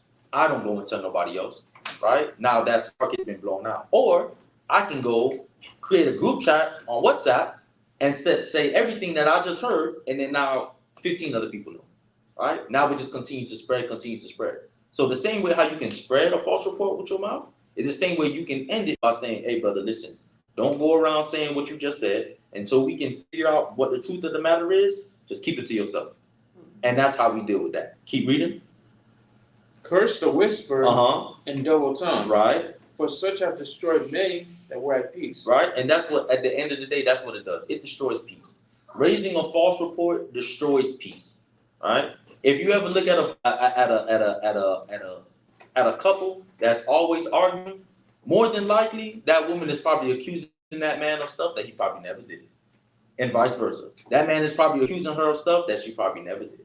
It's a whole bunch of false reports just coming up, and then now it's a whole bunch of strife. There's no peace in the household because everybody just lying on each other, right? Trying to gain an edge. Let's go back to the portion. Read verse 1 again. Exodus chapter 23, verse 1. Read. Thou shalt not raise a false report. Put not thine hand with the wicked to be an unrighteous witness. It says, put not thine hand with the wicked to be an unrighteous witness. So if you didn't see it, right? If you don't know the full matter of what transpired, just because you like this person, or just because, hey, maybe this person is a owner of a company that you want to get hired at, you want to get in league with them, because maybe that'll get me in good with them, right? Even though it's at a detriment to somebody else, you're willing to conspire with them just to have some type of gain on your end. The Most I say, la, read. Thou shalt not follow a multitude to do evil. It say what? Follow a multitude to do evil. It said, thou shalt not follow a multitude to do evil. So we already know, right? Something called peer pressure, right? Social influence. These things are real. When you see a multitude of people doing something, it could look acceptable, right? In some way. But the Most High says, don't follow a multitude to do evil. We have to understand the Most High declares what's right or what's good and what's evil. So if we need to be able to understand not to follow the multitude to do evil, we need to equip ourselves with the knowledge of the Most High to understand what's evil. Keep reading. Neither shalt thou speak in a cause to decline after many to wrest judgment. To do what? To wrest judgment. To wrest judgment. So we all know about Hollywood, right? Hollywood is that one multitude that more likely than not, when somebody becomes a part of it, they could have been the best person they was before, they eventually start to do some evil things, right? Hollywood gets you to follow, right? But the Most High said, don't follow a multitude to do evil. But guess what? When you're in that culture and now you're submerged by all of this wickedness, guess what? Eventually it's going to take hold of you. Let me get 1 Corinthians chapter 15 and verse 33. Let me get 1 Corinthians chapter 15 and verse 33. Don't be fooled, man. It's tough to stand in a dark place and not be overcome in the darkness, especially when that you're the only shining light, right, in that room, or you're the only shining light in that society, right, in that neighborhood. It's hard to do that, man, right? Imagine you coming to Shabbat, you learning the truth, you're learning that you shouldn't smoke, you're learning that you shouldn't keep these pagan holidays, you're learning that you shouldn't eat unclean foods, and then 4th of July come around. You know everybody gonna be smoked out. You know it's gonna be some pork on that grill, right? And it's July 4th. That's tough, right? That's tough. But it's easier when you have that transportation or you have that outlet to be able to come to New Moon, Passover, Feast of Unleavened Bread, right? It's easier to deal with it then. But if you didn't have those opportunities to be able to keep the feast days, right, with a congregation or even with your own family, then it's a little bit tough because you want to enjoy yourself, right? You want to enjoy yourself, but you're submerged in a society, in a neighborhood that's about wickedness. Read that. 1 Corinthians 15 and 33. Read. Be not deceived. It says, be not deceived. So whatever is about to be said, if you believe that it's not true, if you believe it can't happen to you, you're only deceiving yourself. Read. Evil communications. What did it say? Evil communications. It says evil communications, read. Corrupt good manners. What does it do? Corrupt good manners. It says, be not deceived. Evil communications will corrupt good manners. It will corrupt good manners, man. If you would say, you know what, man, I'm going to start coming to Shabbat, I'm going to just do this thing on my own. And you want to go and dabble back into the world a little bit, 9 times out of 10, you are going to become worldly again. Because now that's your environment, right? I remember, I forget which brother said it, but it was this brother on the Breakfast Club one time. He said, listen, your diet is not just what you eat. It's what you listen to. It's what you watch, right? It's what you hear. All your senses, man, is your diet, man. And everything that's influencing that is what you could become a part of. Just like they say you are what you eat, guess what? You are see, you are what you hear, you are what you listen to, right? Because if you go on a spree listening to straight secular music without even getting into your scriptures or just being around secular people listening to secular music, you dive back into that world 9 times out of 10, man, you're gonna start becoming worldly, man, because that's all that you're dealing with. So the Most High say, don't follow the multitude to do evil, because when you follow them, eventually what? You're gonna then become part of that multitude, right? Give me Psalms chapter 127 and verse 1 real quick, all right? Because the second part of that scripture, it says, neither shalt thou speak in a cause to decline after many to wrest judgment. So the last thing that you want to do is to make it seem as if there's no judgment, right, for what's about to happen. It's all right. The Most High understand, right?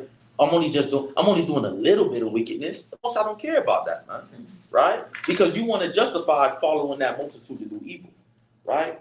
I mean, I've been on my stuff all year. Let me just do this. Let me just go to the Christmas party just this year. I didn't go the last 5 years. I'm gonna just go this year. No, I can't rest judgment. I'm still gonna rebuke you. I don't care if you didn't go the last 5 years. I'm still gonna rebuke you if you go this year. All right? Read that. Psalms chapter 127, verse 1. Read. Except the Most High build a house. It says, except the Most High build the house. Read. They labor in vain. They do what? They labor in vain. Read. That build it. Uh-huh. Except the Most High keep the city. Right. The watchman waketh, but in vain. But in what? But in vain. So when you following this multitude to go and do evil, whatever they're trying to proclaim, whatever they're trying to establish, it's in vain anyway, because the Most High ain't doing it. So you going to follow somebody to try to accomplish something or try to do something that eventually is going to fail anyway, because the Most High is not with y'all. The Most High isn't with this multitude that's going to do evil. So why would you want to go with them? Why not go with the Most High so that whatever you do can be established? Whatever you do can be protected. Whatever you do can be blessed. Because whatever you about to go and do is only going to be cursed. You only going to look back and say, damn, I wish I didn't do it. So why not abstain from it in the first place? Let's go back to Exodus. All right? So don't follow the multitude. Don't be in league with Satan. Right? Don't go and do the things that the Most High is not pleased with. Because the Most High has the last say so anyway. All right? Read. Exodus chapter 23, verse 3. Read. Neither shalt thou countenance a poor man in his cause. Right? So just because somebody is poor, that doesn't exempt them from judgment. Right? You can't say, well, he's poor, right? That's why he stole that man's dog. Well, he's poor. That's why he did this. Yes, understanding being in poverty, right, can cause someone to act out in a certain way. But you just not off. You still have to pay for it. Because in our, right, this is speaking to the Israelites. So we have to put ourselves back in our land, right? When it was just us, right? The heathen aren't ruling over us. That poor man could have easily went and asked a brother for a job. That's what you could have done. But instead, you chose to steal. Instead, you chose to deceive somebody. You could have went and asked one of your Hebrew brothers for a job. Work for them for 6 years, get your money up, go live your life. But you decide, I don't want to work, right? I just want to go and just take something, right? Because it's and then blame it on my condition. Well, your condition could have been fixed had you just went and sought out one of your brothers. Keep reading. Verse 4. Uh-huh. If thou meet thine enemy's ox or his donkey going astray, thou shalt surely bring it back to him again. Right. Read. If thou see the donkey of him that hateth thee, that hateth thee, read, lying under his burden, and would his forbear to help him, right, thou shalt surely help with him. Captain Ahhad, what is the significance of what we just read in 4 and 5? Give me an understanding that I should get from what we just read in 4 and 5. All right, it's something that we say a lot of times, right? Especially to men. We should bring this up at camp too.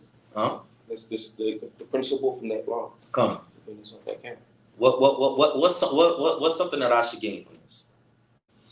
All right. The hint is in verse 5. I give you the hint. The hint is in verse 5. Chat. If anybody's on the chat, if Kevin, you can monitor the chat. What should I gain? Right? What understanding should I gain from this? To bear your brother's burden. To bear your brother's burden. What would you say? Understanding that The word enemy. The word enemy? Yeah, the word enemy is in context. Take it in context with that explaining that your brother, no matter what spiteful situation you may have with your brother, you should always be there to be your brother's keeper. Okay, con. That's one of it. It's something that is highlighted within verse 5, right? Which should give us an understanding about something. Captain Shamaahla, you got anything? All right. Don't lose Exodus because I'm gonna have you do I mean, pretty much saying you should be looking out for that person. Okay, Captain one. Verse. You gotta love your enemy. That's what Yahawah was talking about when he said you have to love your enemy. Talking about your brother, because your brother could be your enemy in this example, right? Con. So what I was highlighting was, it says, if thou don't give him that hateth thee lying under his brethren, and wouldest forbear to help him, thou shalt surely help with him. So the Most High is highlighting how you feel, right? And saying, I don't care how you feel, still help him. So your emotions are never above the laws of the Most High. So it never is about how you feel or how you see things, because then you could then rest judgment. So let's say, for instance, I forget the lady's name, but there was an incident that there was someone breaking into her house, right? And she fired a shot. Now in America, right, it's a stand your ground law where you should be able to protect your home. Now we know how the heathens feel towards us. So this being a black woman, right, trying to protect her home, even though it is a law that states you can protect your home, the Edomite judges, right, who feel as if we should have no rights in the first place, still gave her jail time. So he put his feelings of how he felt about that individual or about that race of people above what the law states. Right. We can't ever do that. We can't put our feelings above the laws, above what the law states. So let's say, for instance, Asaph is the judge at this time, right? Asaph doesn't like me that much. But I bring Captain Tahziawan to court and say, listen, Captain Tahziawan stole something out of my house. Asaph could be like, well, you know what, I don't like you anyway, that's good for you. He can't say that. He still has to render justice unto me. I don't care how you feel about me. You still have to render justice unto me. That's basically what I was trying to highlight was your emotions have nothing to do when it comes to the justice that the Most High is handing down, right? So now to the point that everybody brought up, loving your enemy. Let me get John Salakia. Let me get, what is it?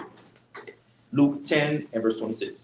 Also, donkey could be, for example, instead of a donkey, it could be somebody's son. Right, or somebody's daughter. You see them doing something they're not supposed to do. Right. But you got to step in and you got to help, because that could be somebody's child, or you can see somebody's property going off astray or whatever, or something like that, something of that nature. You still got to step in. You still got to step in, regardless of how you feel about the person, right? Regardless of how you feel about the person, you still have to be your brother's keeper. So that's why I would say at camp we always tell brothers, you can't be emotional. Right? When we hear the judgment, especially when you first come in the truth and you heard the judgments of the Most High, you might have felt some way about it. You think the Most High care about how you feel about the judgment he about to bring? This judgment was declared before you was even born. Which I'm going to switch it up now because you was born 20 years ago, right? You never seen the things that the Canaanites were doing in 500 BC, right? You never seen what the Assyrians was doing in 940 BC. You didn't see all these atrocities that these other nations were doing, but I did, right? And now you feel as if the judgment is too harsh for them. Well, guess what? I don't care about how you feel. Judgment is still going to go out as I see fit. So now let's read, right, an understanding that Yahawah gave unto us, right, dealing with loving your enemy, right, which is your neighbor, right, your fellow Israelite. So let's read that. Luke chapter 10 and verse. Start at verse 25. Luke chapter 10, verse 25. Read. And behold, a certain lawyer stood up and tempted him, saying, Master, what shall I do to inherit life? Right? So here's a man asking Yahawah, what should I do to inherit life? Read. Eternal life. Read. He said unto him, what is written in the law? How readest thou? Right? He said, what does it say in the law? Right? Let's see the man's answer. Read. And he answering said, Thou shalt love thy Lord thy God with all thy heart, right, and with all thy soul, and with all thy strength, right, and with all thy mind, and thy neighbor as thyself. Right. So the man gave the answer. Right. He already knew the answer to it. Right. Love the Most High thy power with all your heart and soul. Right. And love thy neighbor as thyself. Right. Because under these fall all the commandments. Right. If we looked at it kind of like on a diagram, right, you would have love the Most High God, love thy neighbor. Right. Under love the Most High God, if we to the 10 commandments, the first 4 commandments, right, will fall under love of the Most High God. The last 6 will fall under love thy neighbor. And then, of course, under those 10, everything else will fall, right? So loving the Most High God and loving thy neighbor encompasses the whole law. Read. And he said unto him, Thou hast answered right. He said what? Thou hast answered right. He said, you got it right. Read. This do, and thou shalt live. He said, this do, and thou shalt live. Read. But he, willing to justify himself. What is he trying to do? But he, willing to justify himself. Right, so this certain lawyer is trying to justify himself. Read. Said unto Yahawah, and who is my neighbor? He said what? And who is my neighbor? He said, who is thy neighbor? Right? So Yahawah is going to give him an answer. Read. And Yahawah answered and said, a certain man went down from Jerusalem to Jericho. To where? To Jericho. So this man, right, who went down is from Jerusalem, going down to Jericho. So we know that the Jews, right? So now we have to understand something about our history, right? We know that the kingdom split, right? We know that the northern kingdom, I forget the king's name, but he established the city of Samaria, right? So we know that the northern kingdom, right, was dwelling in the city of Samaria was the capital of the northern kingdom, right? And then, of course, you know, Benjamin, Judah, Levi were, right, in southern kingdom and would be termed Jew, right? So we know that the Jews and the Samaritan were at odds because when the Assyrians came and conquered Samaria, a lot of our brethren started to take after the paganistic ways of the Assyrians, so on and so forth. So the Jews who were still in Jerusalem, we felt as if they, you know, they was dealing with foolishness or whatever. So it was a kind of a rift between the Jews and the Samaritans, right? So that's important to understand this answer that Yahawah had given you. And fell among thieves, which stripped him. He said what? Which stripped him. So this certain man from Jerusalem, right, a Jew, right, down to Jericho, fell amongst thieves, and the thieves took his stuff, read. Of his raiment. Of his what? Of his raiment. So took his clothes. And wounded him. And beat him up, read. And departed, leaving him half dead. Right, so they left this man, they beat this man, right, almost half to death, right? Took his clothes and everything. Read. And by chance there came down a certain priest. A certain who? A certain priest. A certain what? A certain priest. So there's a certain priest. This priest should know the law, right? This priest should know the law that we just read. What was the law that we just read? Right? That if you see your donkey or anything going astray, right? Even if you hate your neighbor, you should help them. So if you see their possession, right, going astray or something happening to it, help them. How much more should you help the person if you see them, right, in some type of distress? Read. That way. And when he saw him, he passed by on the other side. The priest said, I ain't see nothing. I'm gonna go this way. All right, I think I see something. What you said? Somebody called me? I didn't see the person, paid him no mind. Went by his way. Read. And likewise, a Levite. A who? A Levite. Somebody else who should know the law, right? Somebody else who should know exactly what we just read in Exodus, right? Very plain and clear. What did he do? When he was at the place, came, looked on him, and passed by on the other side. So 2 people that already passed up, right? This brother, right? Because remember, Jews, right? Judah, Benjamin, Levi. So these 2 Levites should have helped their brethren, right? Because we're Southern Kingdom, right? Read. Certain Samaritan. But who? A certain Samaritan. But a certain Samaritan, right? Somebody who has been dubbed, a heathen man or whatever, right? Because they dealing with, the Assyrians' ways or whatever, right? Still an Israelite, right? But probably has been dealing with, Assyrian culture to a certain extent. So they not really down with Israelite culture. Read. As he journeyed. As he did where? Came where he was. And when he saw him. Right. He had compassion on him. Right. So the least likely person, right? The person who's supposed to have hatred in his heart, right, toward his, fellow brethren, right? The Jews. He had compassion on him. Read. And went to him. And bound up his wounds. Right. pouring in oil and wine, right, and set him on his own beast, and brought him to an inn, and took care of him. So he said, listen, he see the man, he took him up, put him on his beast, probably a horse, donkey, whatever transportation he was using, bound up his wound with the oil and all this stuff, right? And took him to an inn. Read. And on the morrow, when he departed, right, he took out 2 pence, and gave them to the host, right, and said unto him, take care of him, right, and whatsoever thou spendest more, when I come again, I will repay thee. So when the man left, right, whoever was, running the inn, he gave him some money and said, hey, take care of him. And if it's not enough money that I just gave you to take care of him, whatever you spend over what I just gave you, I'll repay you when I come back. Right? That's compassion. Right? That's real compassion. But once again, this is a Samaritan. This is somebody that this man from Jerusalem is supposed to be at odds with. But yet, look how he's treating them.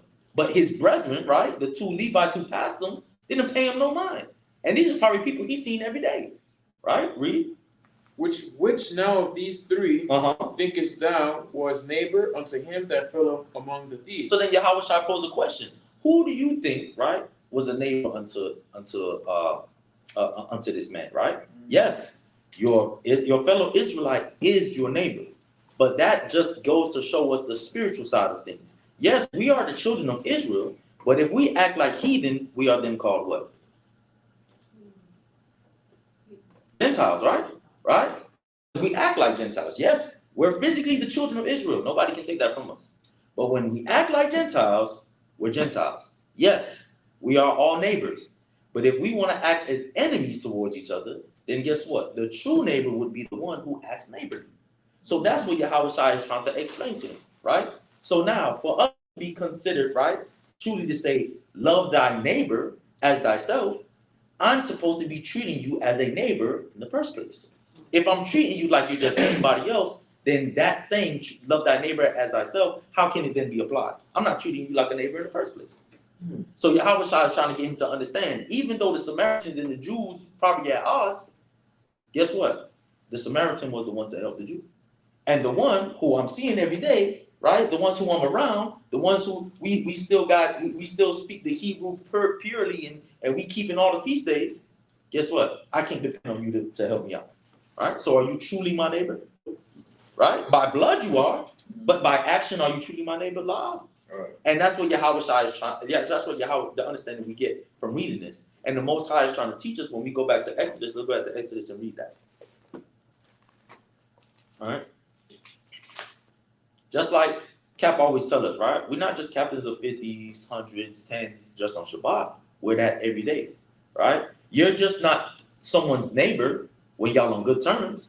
Y'all neighbors when y'all on bad terms. So regardless of how you feeling about that person, you're still his neighbor and you have to act neighborly.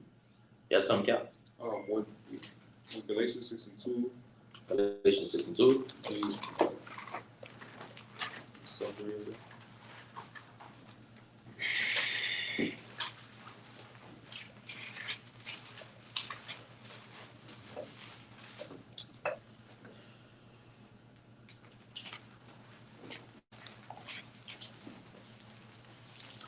Yeah, you could, I would say so. I would say so. To bear one another's burdens, but I would say the understanding of it is that let's say if you were just to bring out the scripture to me, right? I may want and choose whose burdens I want to bear.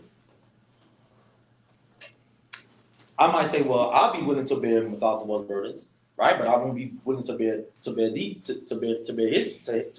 Captain Tazi one's burdens. So, yes, if you have the true understanding, right, you can bring that out. But to get them the understanding that it doesn't matter how you feel. So when we read that scripture in Exodus, it's showing that the Most High said you would have it in your heart not to help him, but you should certainly help him. Right? It's kind of like Most High giving us a talking to, like, I know what you feel, but I don't care about what you feel. You're going to do what I tell you to do. So we see that our emotions is inferior to the law of the Most High. And as long as we do that, then pride doesn't arise, right? Contention doesn't arise. Your own understanding doesn't arise. And even if you have that thought in your mind, that very thought that the Most High said, nah, you know what? I'm not going to help him because I don't like him. in order for you to remember that scripture, you're gonna have to remember that very next line too. That says, "No, I have to help him." And then guess what? You put your pride to the side, which was that thought that you had before, and you go and you help your brother. Then let's go back to Exodus. All right, so that story there in Luke 10 to 25 to 37 is a very good expert detailed visual of what it is to be to love your neighbor as you love yourself. Because I'm pretty sure if you was beaten halfway to death, you would want somebody to help you if they saw you pass on the street. All right, so you can't say, "Oh, do unto your neighbor as you would do unto yourself," and then you see your neighbor hurt, right, or in distress, and you don't want to help them out, because everybody needs help in distress. All right, so let's go back. Exodus chapter 23, verse 5. Read. If thou see the donkey of him that hateth thee, lying his burden, right, and wouldst forbear to help him, thou shalt surely help. Right. Even though you would forbear to help him, how you feel, you shall surely help him. Read. Thou shalt not rest the judgment of the poor in his cause. Keep thee far from a false matter. It say what? Keep thee far from a false matter. Right? It said keep far from a false matter. Just like we spoke about, right? Don't bring up a false report. Anything false, just stay away from it. Right? Because it's not dealing with truth. Right? Read.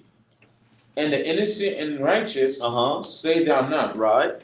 I will not justify the wicked. Say it again. For the innocent and the righteous slay thou not. For I would not justify the wicked. The Most I say he's not going to justify the wicked, man. Right? Don't get it confused. Yes, we have mercy and we have grace, but the Most High by no means will justify the wicked, man. Right? Even just like somebody might say, "Well, I don't sin." It's hard for you to say that when you're in captivity, because we don't know all the ingredients that are put in food, right? Let's say we eat something and it contained pork. We didn't know when to eat it, but we still ate it, and it's still sin. All right? It's still sin. So at the end of the day, yes, we have that mercy and that grace, but in no ways would the Most High justify you for you to say, "Well, I mean, I eat stuff and it probably have pork in it anyway, so I might as well just eat pork itself." No, you don't get justified for that.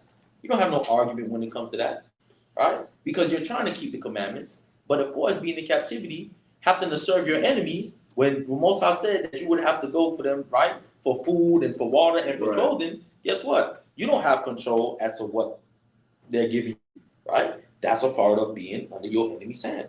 But you cannot justify, "Well, this whole world is polluted and I'm probably eating, it probably got pork in it anyway. Let me just go and have a baconator." No, you can't do that. The Most High is not going to justify you for that, man, right?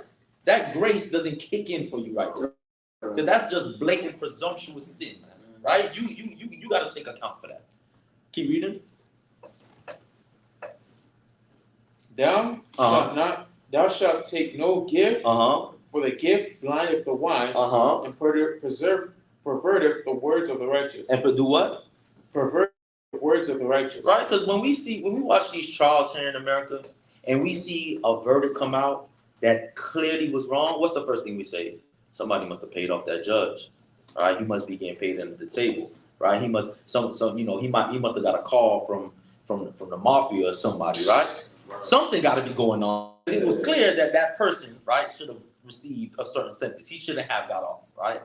So we see that within our own nation, we have to look at how America does things and how these other nations do things and see the injustice that falls into it, right? Because we don't want to live in a society like that. We want to live in a society that justice is handed down. And the way for you not to be on the receiving end, right, of those judgments, you just be just yourself. All right? But how do we ensure that we're just? All right? How do we ensure that we're just? Margaret, how do we ensure just? What's precept? Listen, I don't know. You could be saying anything. I don't know. Captain Sham? I was thinking Habakkuk 1:4. Habakkuk 1:4? Let me get that, Cap. All right. Cap? 2 Samuel 23, verse 2 to 3. 2 Samuel chapter 23, verse 2 to 3.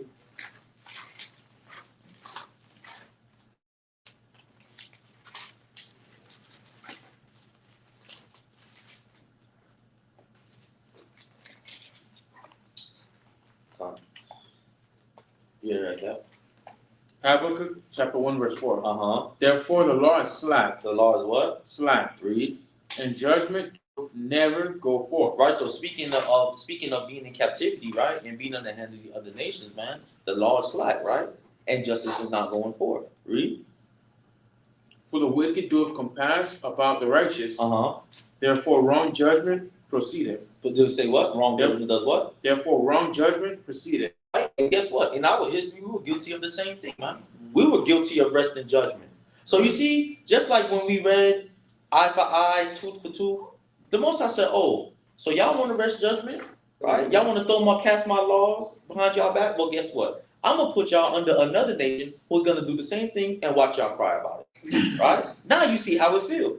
Right? So now when we go back into our land, nobody should have that high mind of, I'm going to oppress the poor. Right? Because Yahawah going to be the king anyway. You're not going to get away with that. Right? He's going to be calling the shots. Right? Along with 144,000, man. You're not going to be able to get away oppressing people, man. Right? So give that up right now. You might as well learn how to be neighborly right now, man, because that's all we're going to be having, man, when in the kingdom of heaven. Right? It's going to be a whole bunch of shaloms, man. Right? Because if everybody is just, then justice goes forth. Right? But everybody has to be just. And how do we go about being just? I'm going to read the precept cap bar. The book of 2 Samuel chapter 23, verse 2. The Spirit of the Most High spake by me, and his word was in my tongue. The God of Israel said, the rock of Israel spake unto me.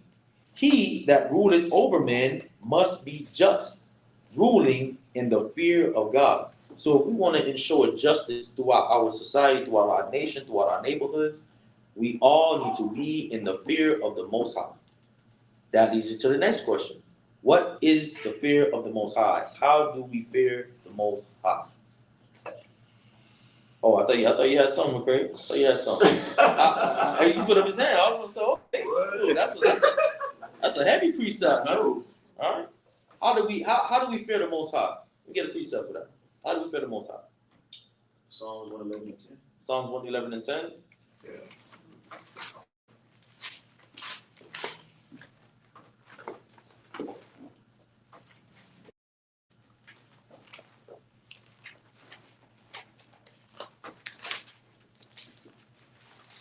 You definitely do.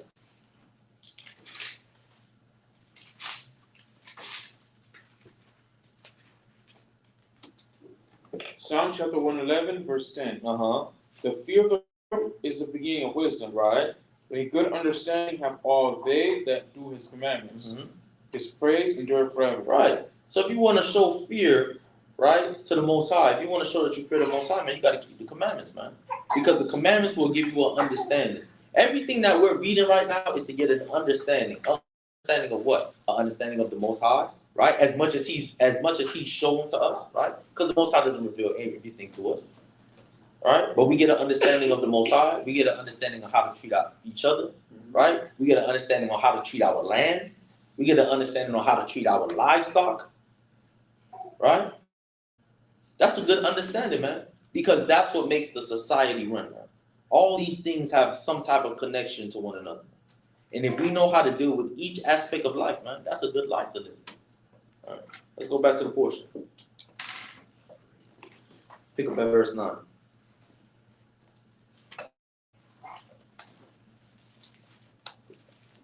Exodus chapter 23, verse 9. Also thou shalt not oppress a stranger. Right.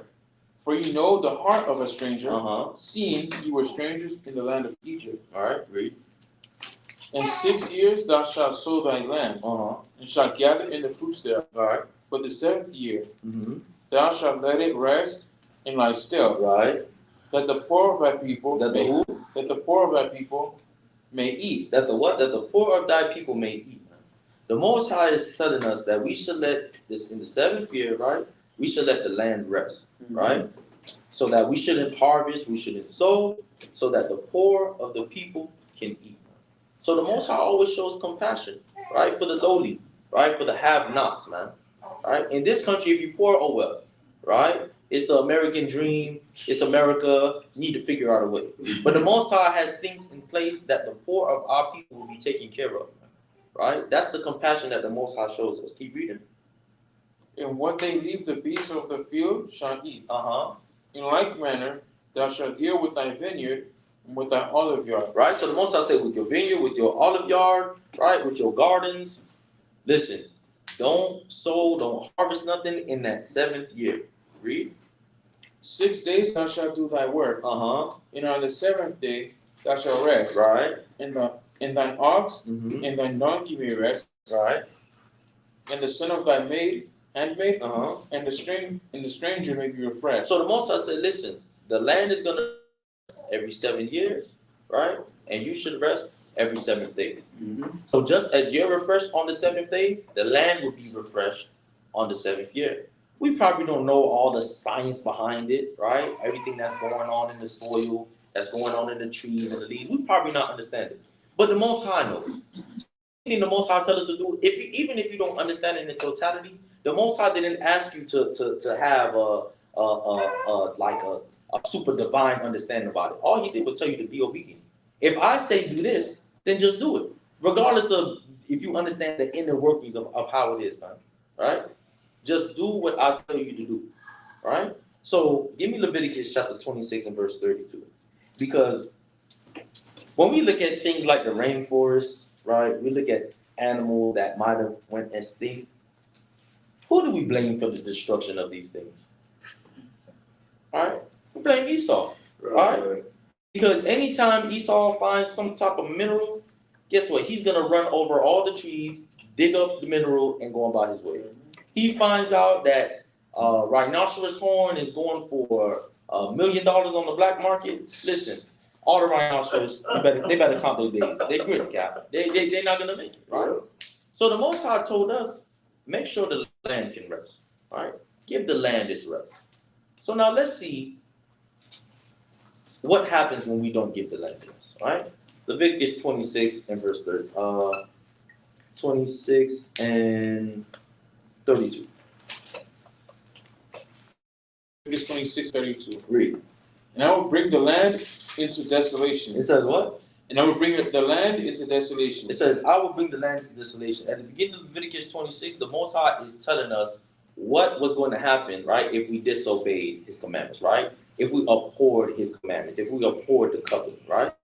So one of these things, the Most High is saying, I will bring the land into desolation. Read. And your enemies which dwell therein shall be astonished at it. Right.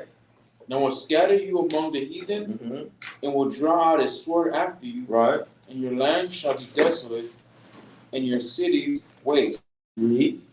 Then shall the land enjoy her Sabbath. It said what? Then shall the land enjoy her Sabbath. As long as it lieth desolate, and ye be in your enemy's land. Even then shall the land rest and enjoy her Sabbath. So how wicked must we have been that the Most High said, the only way for the land to enjoy her Sabbath is if I kick y'all out. All right? Y'all are the reason why this land is not enjoying the Sabbath. So the only way for me to get that done, I got to kick y'all out. I got to scatter y'all to y'all enemy's land just so the land can keep her Sabbath. Right? So what did that say about us? We was going off. We was not doing what the Most High said do, man. Right? And we now can all testify, get kicked out the land and having to be in your enemy's land is not worth it. Better we be in our own land and give our land rest than to be kicked out of our land and be scattered to our enemy's land. Right? So it just goes to show the same way how we complain, like, man, just leave them people alone. Y'all always messing with people. Right? Nobody can catch a break. That's what we say about Esau, right? When he's just messing with people. But guess what? We was doing the same thing to the land, man. Always toiling the land. We got 6 years to do it. The Most High say on the 7th year, let it rest. We say, nah, we want to keep doing it. Right? So the Most High say, you know what? This land gonna get rest one way or another. And this is how I'm gonna do it. I'm gonna just kick y'all out and send y'all over there to Babylon or somewhere, man, so that the land can rest. Right? So even a commandment like this, man, the Most High is not playing about it, man. The Most High will execute His judgment, because you can't get the Most High to rest judgment. There's no bribe that's gonna blind His eyes, man. Right? There's no bribe that's gonna blind His eyes. Let's go back to the portion. Pick up at verse 13.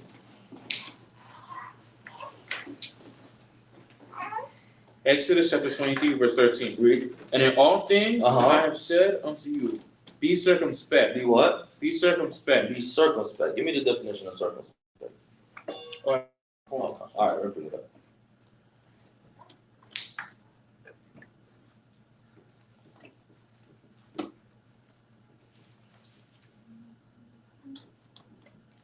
circumspect, wary, and unwilling to take risks. So I can get more definitions.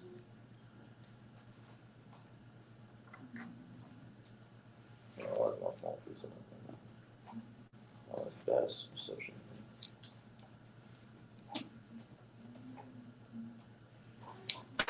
Let me just go through the blue letter Bible. Salakia. Let's go through the blue letter. Exodus 20:13.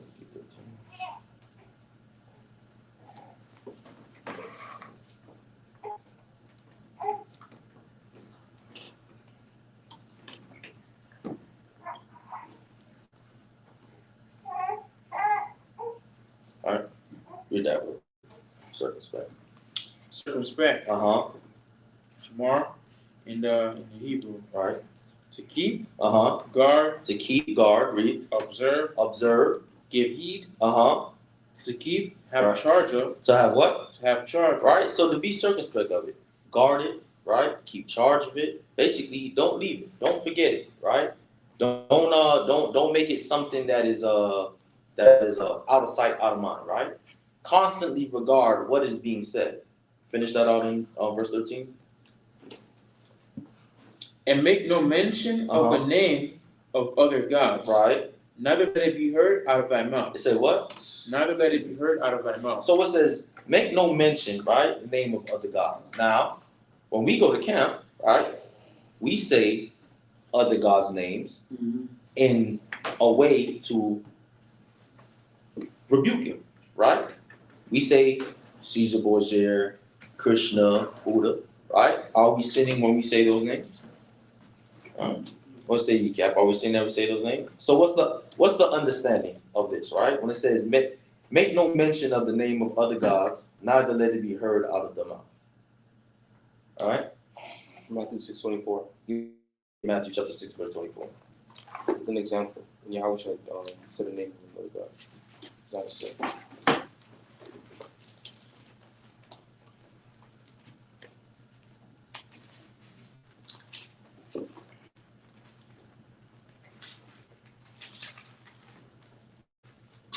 Matthew chapter 6, verse 24. No man can serve two masters. It say what? No man can serve two masters. Read. For either he will hate the one and love the other. Right. Or else he will hold to the one and despise the other. Right. Ye cannot serve God and mammon. God and mammon. So like what nation mammon is? I think that's the Canaanites. Canaanites. So you see Yahawah, right, made a mention, right, of another God's name, but it's not a sin. We know Yahawah didn't sin. But when you serve another God, there are certain practices and certain mannerisms, right, that come with it. Let's just say, right, a week from now, right, y'all see me, I have a red, gold, and green turban on my head, right? I got the spliff in my mouth, I'm burning, right? And I got Bob Marley playing in the background. Now, I didn't say nothing yet, but y'all just see me, right? What God do y'all think that I'm serving at this point? Sure. Right? Selassie, right? I didn't say nothing, but the practices and the mannerism that y'all see obviously are tied to what? The worship of Selassie. So your actions should not make any mention, right? If I go ahead. So like you No, go ahead. You go. Well, I was just gonna say that the point of you didn't have to say anything to Right. show that you're worshiping God. It's like Correct. for people who smoke, a lot of people don't realize, don't know that custom started from the Elamite practice. No, I believe the Ishmaelite, the one who believes in Krishna. Yeah, that's Elam. Yeah, the Elamite. Yeah, so Right. the way they worship their God is by smoking and blowing smoke to the actual idol Right. that they're worshiping.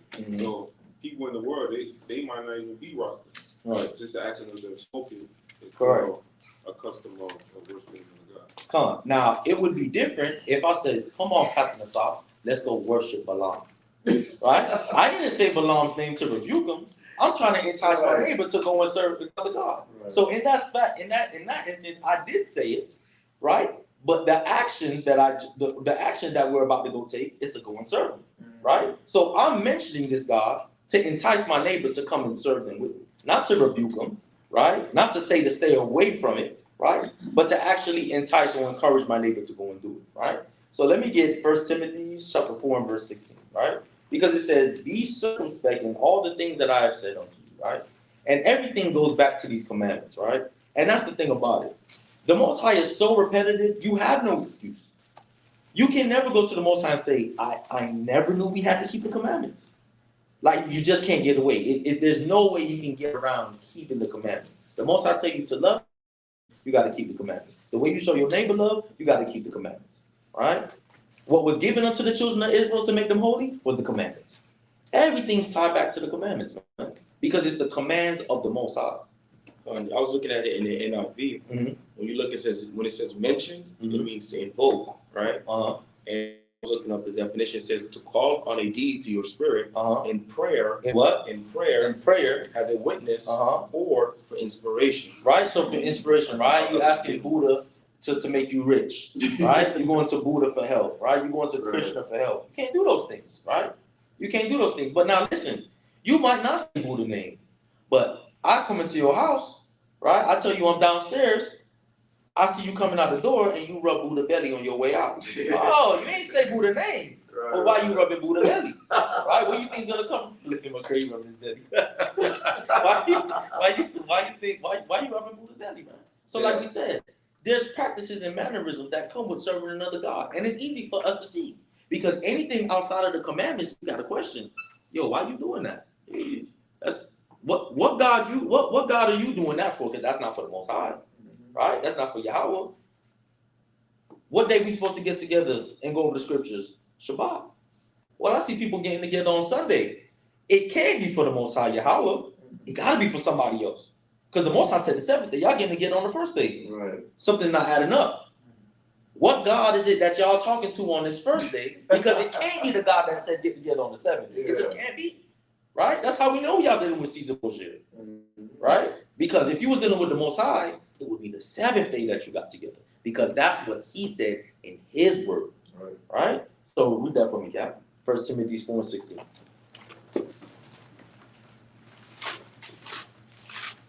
First Timothy chapter 4, verse 16. Take heed unto thyself. Say it again. Take heed unto thyself. Take heed unto thyself, read. And unto the doctrine. And unto the what? Doctrine. Continue in them. For in doing this, thou shalt save thyself and them that hear thee. So it says continue in that doctrine, right? What doctrine? What is the doctrine that we need to continue into?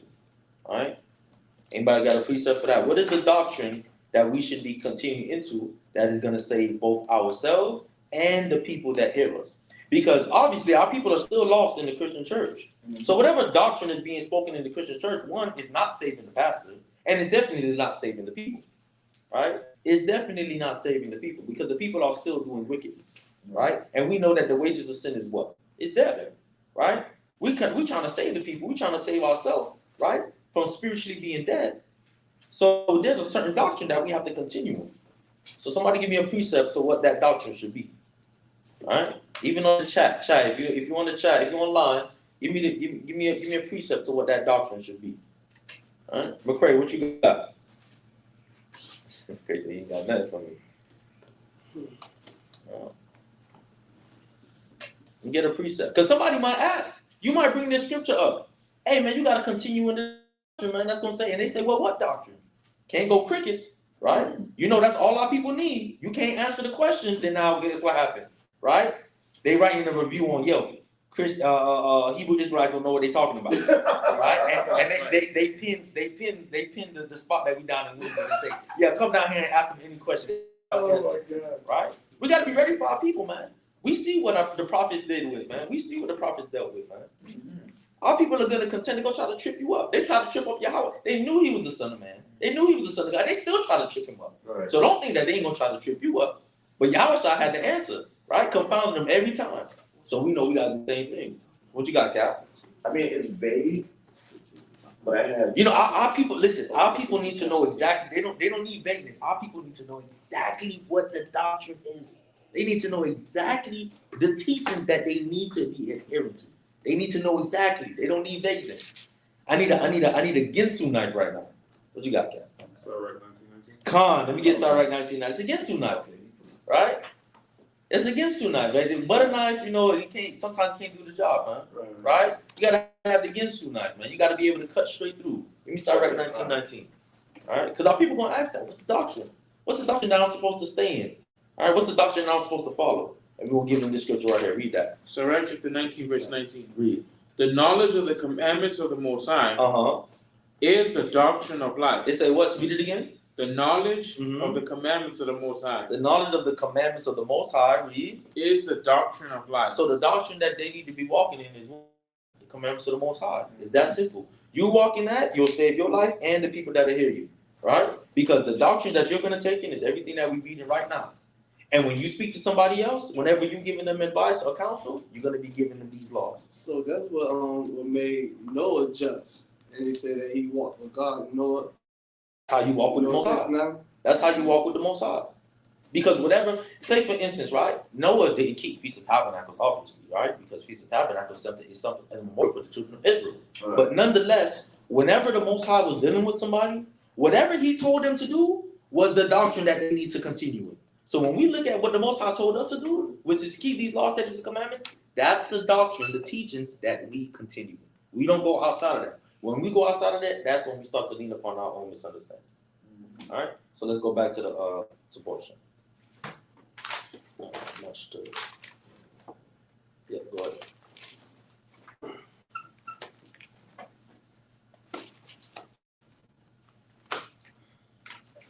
Verse 14. Exodus chapter 23, verse 14. Read. 3 times thou shalt keep a feast unto me in the year. That's right. Thou shalt keep the feast of unleavened bread. Shalt eat unleavened bread 7 days, as I commanded thee. Right. In the time appointed of the month of Abib. For in it thou camest out from Egypt. Right. And none shall appear before me empty. Right. And the feast of harvest, the first fruits of thy neighbors, which thou hast sown in the field, and the feast of ingathering, which is in the end of the year, and thou hast gathered in thy labors out of the field. 3 times in the year all thy males shall appear before the Most High God. Thou shalt not offer the blood of my sacrifice with leavened bread. Right. Neither shall the fat of my sacrifice remain until the morning. The first of the first fruits of thy land thou shalt bring into the house of the Most High, thy power. Thou shalt not see the kid in his mother's milk. Thou shalt not what? Thou shalt not see the kid in his mother's milk. Right, I said thou shalt not see the kid in his mother's milk. So we are not to kill a calf, right, or any animal that is still feeding off of his mother's milk, right? You can only do so once it is off of his mother's milk, right? Then you can go ahead and kill it or whatnot. Go ahead and eat it. But this does not mean that you can't eat cheese and meat or any type of milk product and meat together, right? That is a doctrine that the people who claim to be us came up with, right? That is not true to our culture. You gotta let it mature first. Right, yes, you gotta let it mature first, right? And like I said, we might not know exactly why, but it doesn't matter. The Most High said, don't do it, thus we don't do it. Right. Read. Behold, I will send an angel before thee to keep thee in the way and to bring thee into the place which I have prepared. Right. Beware of him and obey his voice. Right. Provoke him not. You will not harden your transgressions. For my name is in him. So this angel that the Most High is sending before us, right, to prepare us that way, right? Who is this angel that the Most High is speaking about? All right, Yahawah. Because he says that my name is in him, right? Yahawah, Yahawah. And we know that Yahawah, right, when people say, right, that it's like seeing the Most High, it's because Yahawah have the same spirit that Yahawah have, right? So he's saying, listen, my name is in him. So whatever he says, guess who told him to say it? The Most High told him to say it. So if you disobey him, you basically disobeying me. Yeah. That's why the Most High says to obey his voice. Right? Read.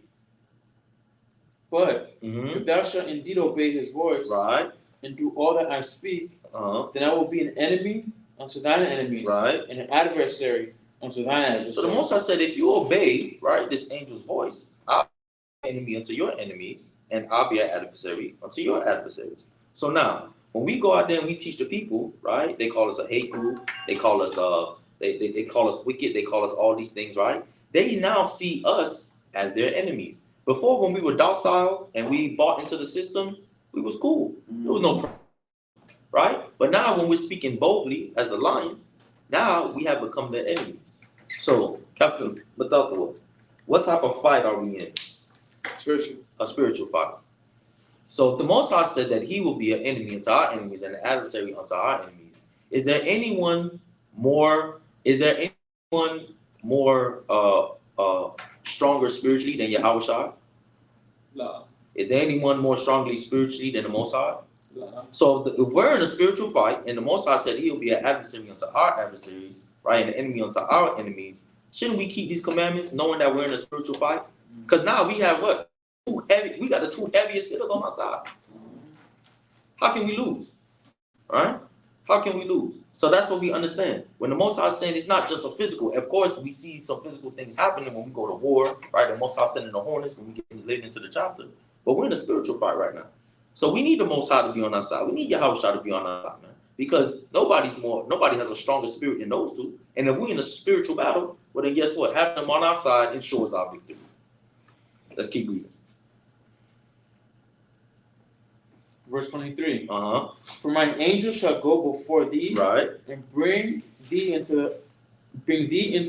in unto the Amorites, and the Hittites, and the Perizzites, and the Canaanites, the Hivites, and the Jebusites, and I will cut them off. So like one more precept. Let me get John 14 verse 1. Give me John 14 and verse 1. Right? So you see that Yahawah is going before us, right? To prepare us this place, right? The inheritance of our forefathers, right? To go and to drive out our enemies, right? So as long as we obey Yahawah's voice, we will reach our destination. Come? We obey Yahawah's voice, we obey the Most High's voice, we reach our destination. Alright? So now, let's see if anything changes when we're trying to reach our destination, which is the kingdom of heaven, right? Which is eternal life. Let's see if the leader changes, right? Let's see if we should be following, Yahju, right? Who's claiming to be Christ. Should we follow Yahju? Right? Should we follow all these other brothers who proclaim to be Christ? Right? Let's see who we should follow. Give me that. Read. John 14:1. John 14 verse 1. Read. Let not your heart be troubled. It says what? Ye believe in the Most High. Believe also in me. This is Yahawah speaking. He said, you believe in the Most High, believe also in me. Why? Read. In my Father's house are many mansions. And if it were not so, I would have told you. I go to prepare a place for you. What did Yahawah do? I go to prepare a place for you. So, us trying to inherit that eternal life, to make it into the kingdom of heaven, Yahawah is the one going to prepare a place for us. Did anything change when we were being brought into the land? No. That same spirit was being sent forth to prepare that place for us. Keep reading. And if I go and prepare a place for you, I will come again and receive you unto myself. Right. That where I am, there you may be also. So Yahawah said, listen, if I go and prepare this place for you, I'm just not going to go prepare it and then never come back and help you, right? I'm going to come and receive you unto myself, which is why when we're looking for Yahawah to come back, we're looking for him to take us where? To the place that he prepared for us, right? To be connected with our Heavenly Father, man, right? Read. And whither I go ye know, and the way ye know. Read that again. And whither I go ye know, and the way you know. He said, and where I'm going, you know, and you know exactly how to get there. Read. Thomas saith unto him, I don't want. We know not whither thou goest. Right. How can we know the way? He said, we don't know where you're going, and how can we know the way? Read. Yahawah saith unto him, what did he say? I am the way. He said, I am the way. Right?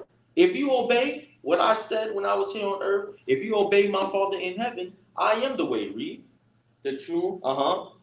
And the life. Read. No man cometh unto the Father but by me. Right? Just like that. No man comes to the Father but by me. The same way how the Most High said, obey his voice. And if you obey his voice, and guess what? You'll be led into the promised land with no problem. You obey the voice of Yahawah because I told him what to speak and what to say. Guess what? You'll walk into the kingdom of heaven. It's as simple as that, right? The order of things have never changed, man, right? So let's go back to the portion. Let's just read it through.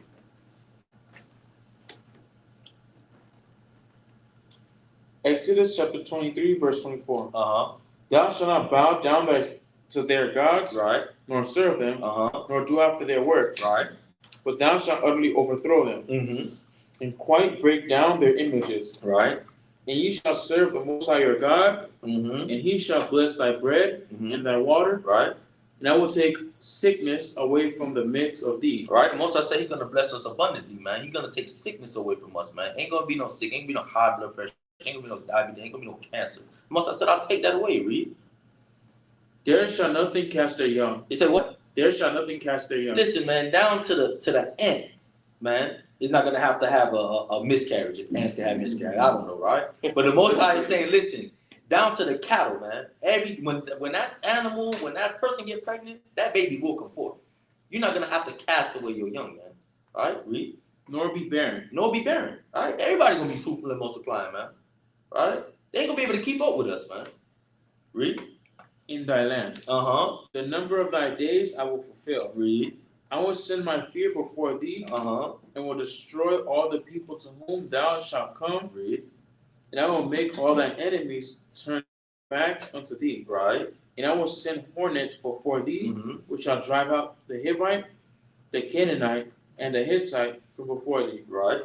I will not drive them out from before thee in 1 year, lest the land become desolate, right, and the beasts of the field multiply against thee. Right. By little, I will drive them out, right, from before thee, until thou be increased and inherit the land. Right. I will set thy bounds from the Red Sea, even unto the sea of the Philistines, and from the desert unto the river. For I will deliver the inhabitants of the land into your hand. Right. And thou shalt deliver them out before thee. Now read that again. The inhabitants of the land into your hand. And thou shalt drive them out before thee. Right. Thou shalt make no covenant with them, nor with their gods. Right. The Most High say, don't make no covenant with them, nor with their gods. All right. Because the Most High said, I'm gonna drive them out little by little. All right. The Most High just did everything in our lives in one fell swoop. Guess what? We wouldn't appreciate the process. All right. Our character wouldn't grow within that process. I'm pretty sure all these years that we've spent in this truth, we had our ups and our downs. And guess what? Now we can look back at those ups and downs and say, you know what? I overcame this by doing this last time, right?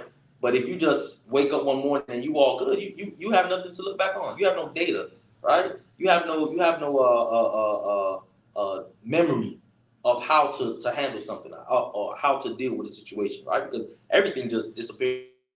So the Most High said, listen, I'm gonna drive some of them out, but then guess what? Y'all gonna have to do some driving out too. And I wanna see, while y'all doing y'all driving out, if y'all gonna take compassion and say, I like this Hittite, man. I don't wanna kill him, right? And try to hide him under the basement like Anne Frank. The Most High don't want that, man, right? Exterminate him, get him out the way, because the Most High said so. Read. Exodus chapter 24, verse 1. And he said unto Moses. No, Salaki, verse 33 and verse 33. They shall not dwell in thy land, right? Lest they make thee sin against me. For if thou serve their gods, it will surely be a snare unto thee. That's the reason why the Most High said, listen, you're gonna make a covenant with them, you're gonna end up serving their gods. Now guess what? I gotta punish you. All right, read. Chapter 24, verse 1. And he said unto Moses, right, come up unto the Most High, right, thou and Aaron, Nadab and Abihu, and 70 of the elders of Israel, and worship ye afar off. Right. And Moses alone shall come near the Most High, and they shall not come nigh, neither shall the people go up with him.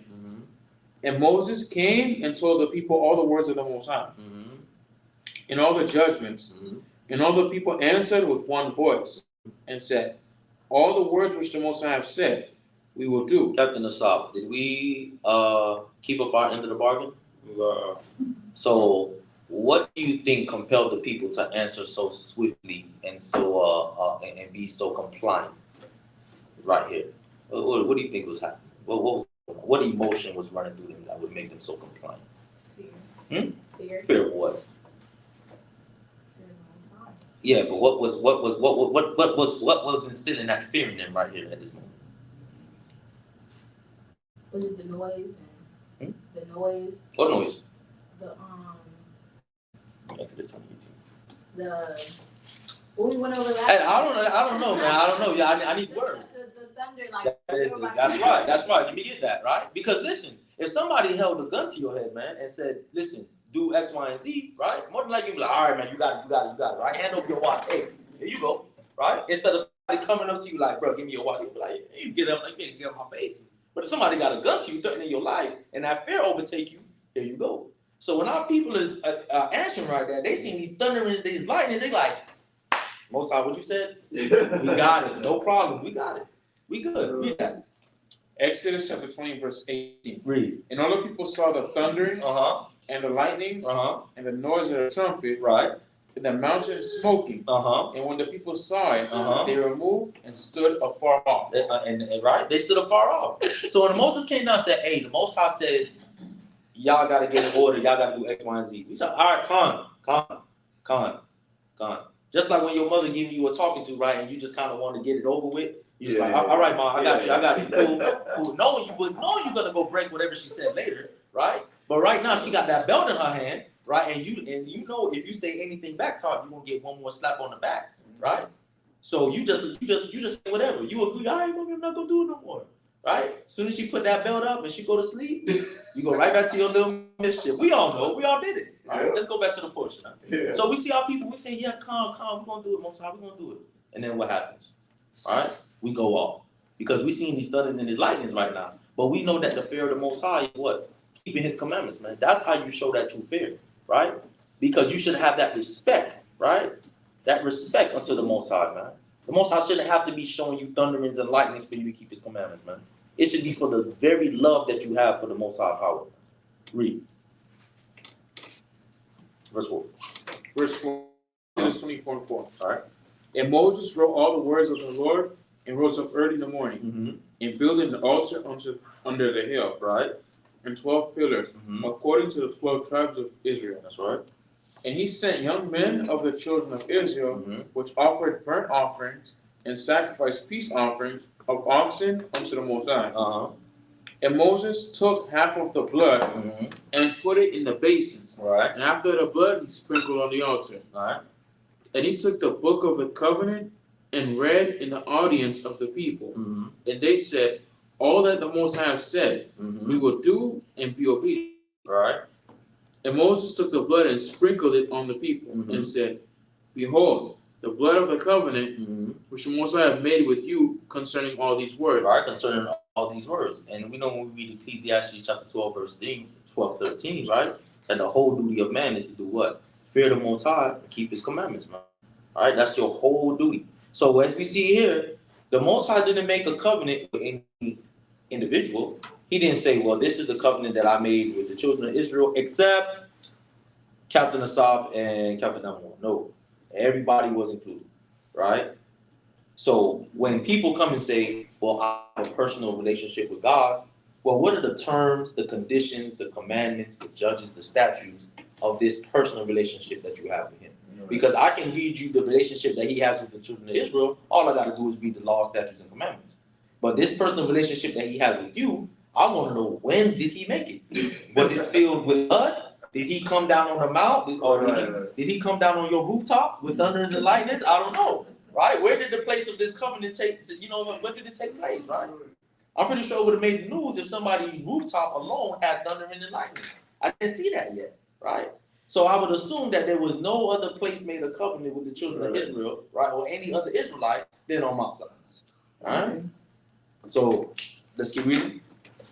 Verse 9. Then went up Moses and Aaron, Nadab and Abihu, and 70 of the elders of Israel, and they saw the Most High of Israel, and there was under his feet, as it were, a paved work of a sapphire stone, as it were, the body of heaven in its clearness, And upon the nobles of the children of Israel, he laid not his hand, Also they saw the Most High and did eat and drink. And the Most High said unto Moses, come up to me into the mount. be there. Right. And I will give thee tables of stone and a law. And a what? And a law. So when Moses went up there, Moses wasn't getting opinions and suggestions. He was getting laws. Right? He wasn't getting religion. Right? He was getting laws that were to govern a certain people, the children of Israel. Right? So when we say the Mosaic law, it's not just something that we can try to twist and turn to our benefit. It's exactly what the Most High told Moses to tell to us. Read. And commandments which I have written, that thou mayest teach them. Right. And Moses rose up, and his minister, Joshua. And Moses went up into the mountain of the Most High. And he said unto the elders, tarry ye here for us, until we come again unto you. Right. And behold, Aaron and Hur are with you. If any man have any matters to do, let him come unto them. Right. And Moses went up into the mount. The cloud covered the mount. Right. And the glory of the Most High abode upon the Sinai.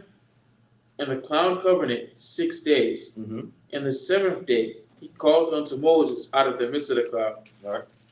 And in the sight of the glory of the Most High was like devouring fire on the top of the mount. Right. In the eyes of the children of Israel. And Moses went into the midst of the cloud and got him up into the mount. All right. And Moses was in the mount 40 days and 40 nights. Right. So at this point, Moses went up. All right. He's communing with the angel of the Lord. Right. Getting laws, statutes, and commandments. Up there 40 days, 40 nights. So this concludes the Shabbat portion for today. Let's get a Most High round of applause. So, as we can see, we went over a lot of statutes, a lot of judgments, right? A lot of things. And these are the things that we need to equip ourselves with. We may not run into these situations daily, weekly, maybe even yearly. But nonetheless, anytime we do run into a situation like that, we are to refer back to the laws that govern us as a people. Because one thing we learned today, your feelings are inferior to the laws of the Most High God. So it's not about what you feel should be done about it. It's about what truthfully should be done about it. And the only way we can know what truthfully should be done about a matter is if we look to the laws of the Most High God. All right, so for the announcements, 1 second. New moon is 20th, correct? Tomorrow? It's the 19th? Yeah. The 18th? Yeah, 19th. So tomorrow we have new moon at sundown. So that'll be the 19th at sundown. Also, I see here that there is a dine, drink, and relax. It's going to be sundown on 7 p.m. on Saturday, February 25th. So next Saturday at 7 p.m. Cocktails around at 7 p.m. Dinner at 7:45 is going to be held at our headquarters location, which is at 2936 West Bar Boulevard, Fort Lauderdale, Florida 33312. So we're gonna have food, gonna have drinks, and that'll be after Shabbat next week at 7 p.m. Of course, we have Passover coming up April 2nd, if I'm not mistaken. Let me just pull up the calendar just to go over.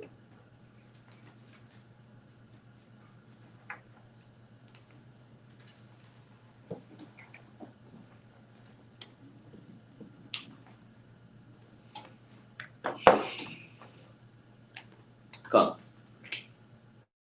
So yes, April 2nd, and then we have Nicanor, March 3rd, March 4th, and March 5th would be Purim. So you can always go on the community tab of our YouTube to see the calendar for the 2023-2024 calendar year.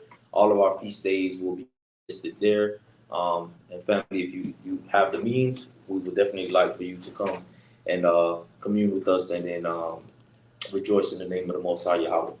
So with that, I want to say, Emmanuel Wapanya Hakodam, rise and face the east.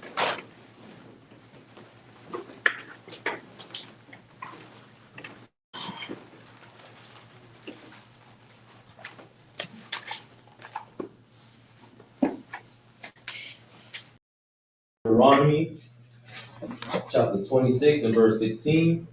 The covenant between the Most High Yahawah and the children of Israel, the chosen people.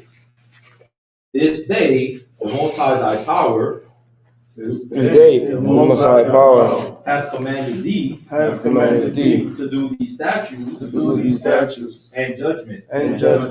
Thou shalt therefore keep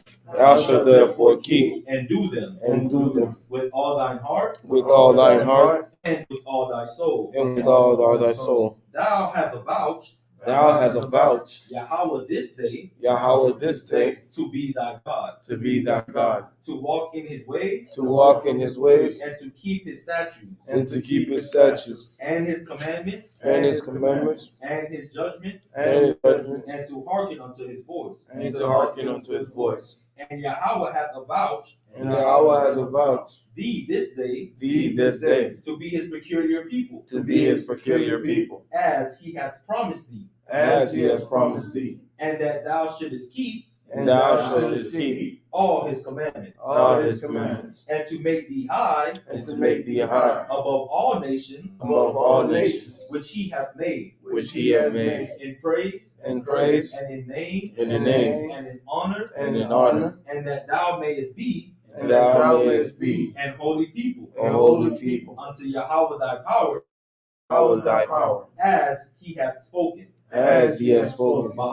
Bahasham, Hamashiach, Yahawashi, the water, from Yad,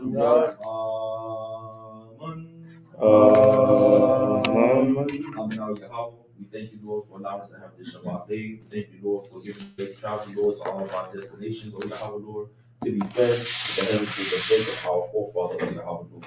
Thank you, Lord, for giving these laws, statutes, and commandments unto us, O Yahawah, Lord, that we may be severed from other people, O Yahawah. We ask, Lord, that you instill in us, Lord, a heart of flesh, O Yahawah, Lord, and remove the stone heart, O Yahawah, that we may be a neighbor unto our neighbors, O Yahawah, Lord, that we may be a father unto the fatherless and the widow, O Yahawah, Lord, that we may keep in mind, Lord, and be circumspect, Lord, to all the words, Lord, that you have told unto the children of Israel, O Yahawah, Lord. For you gave us true laws, true judgments, O Yahawah, Lord, to govern ourselves, O Yahawah, Lord, that we may be called by your name, Lord, and be a light unto the world, O Yahawah.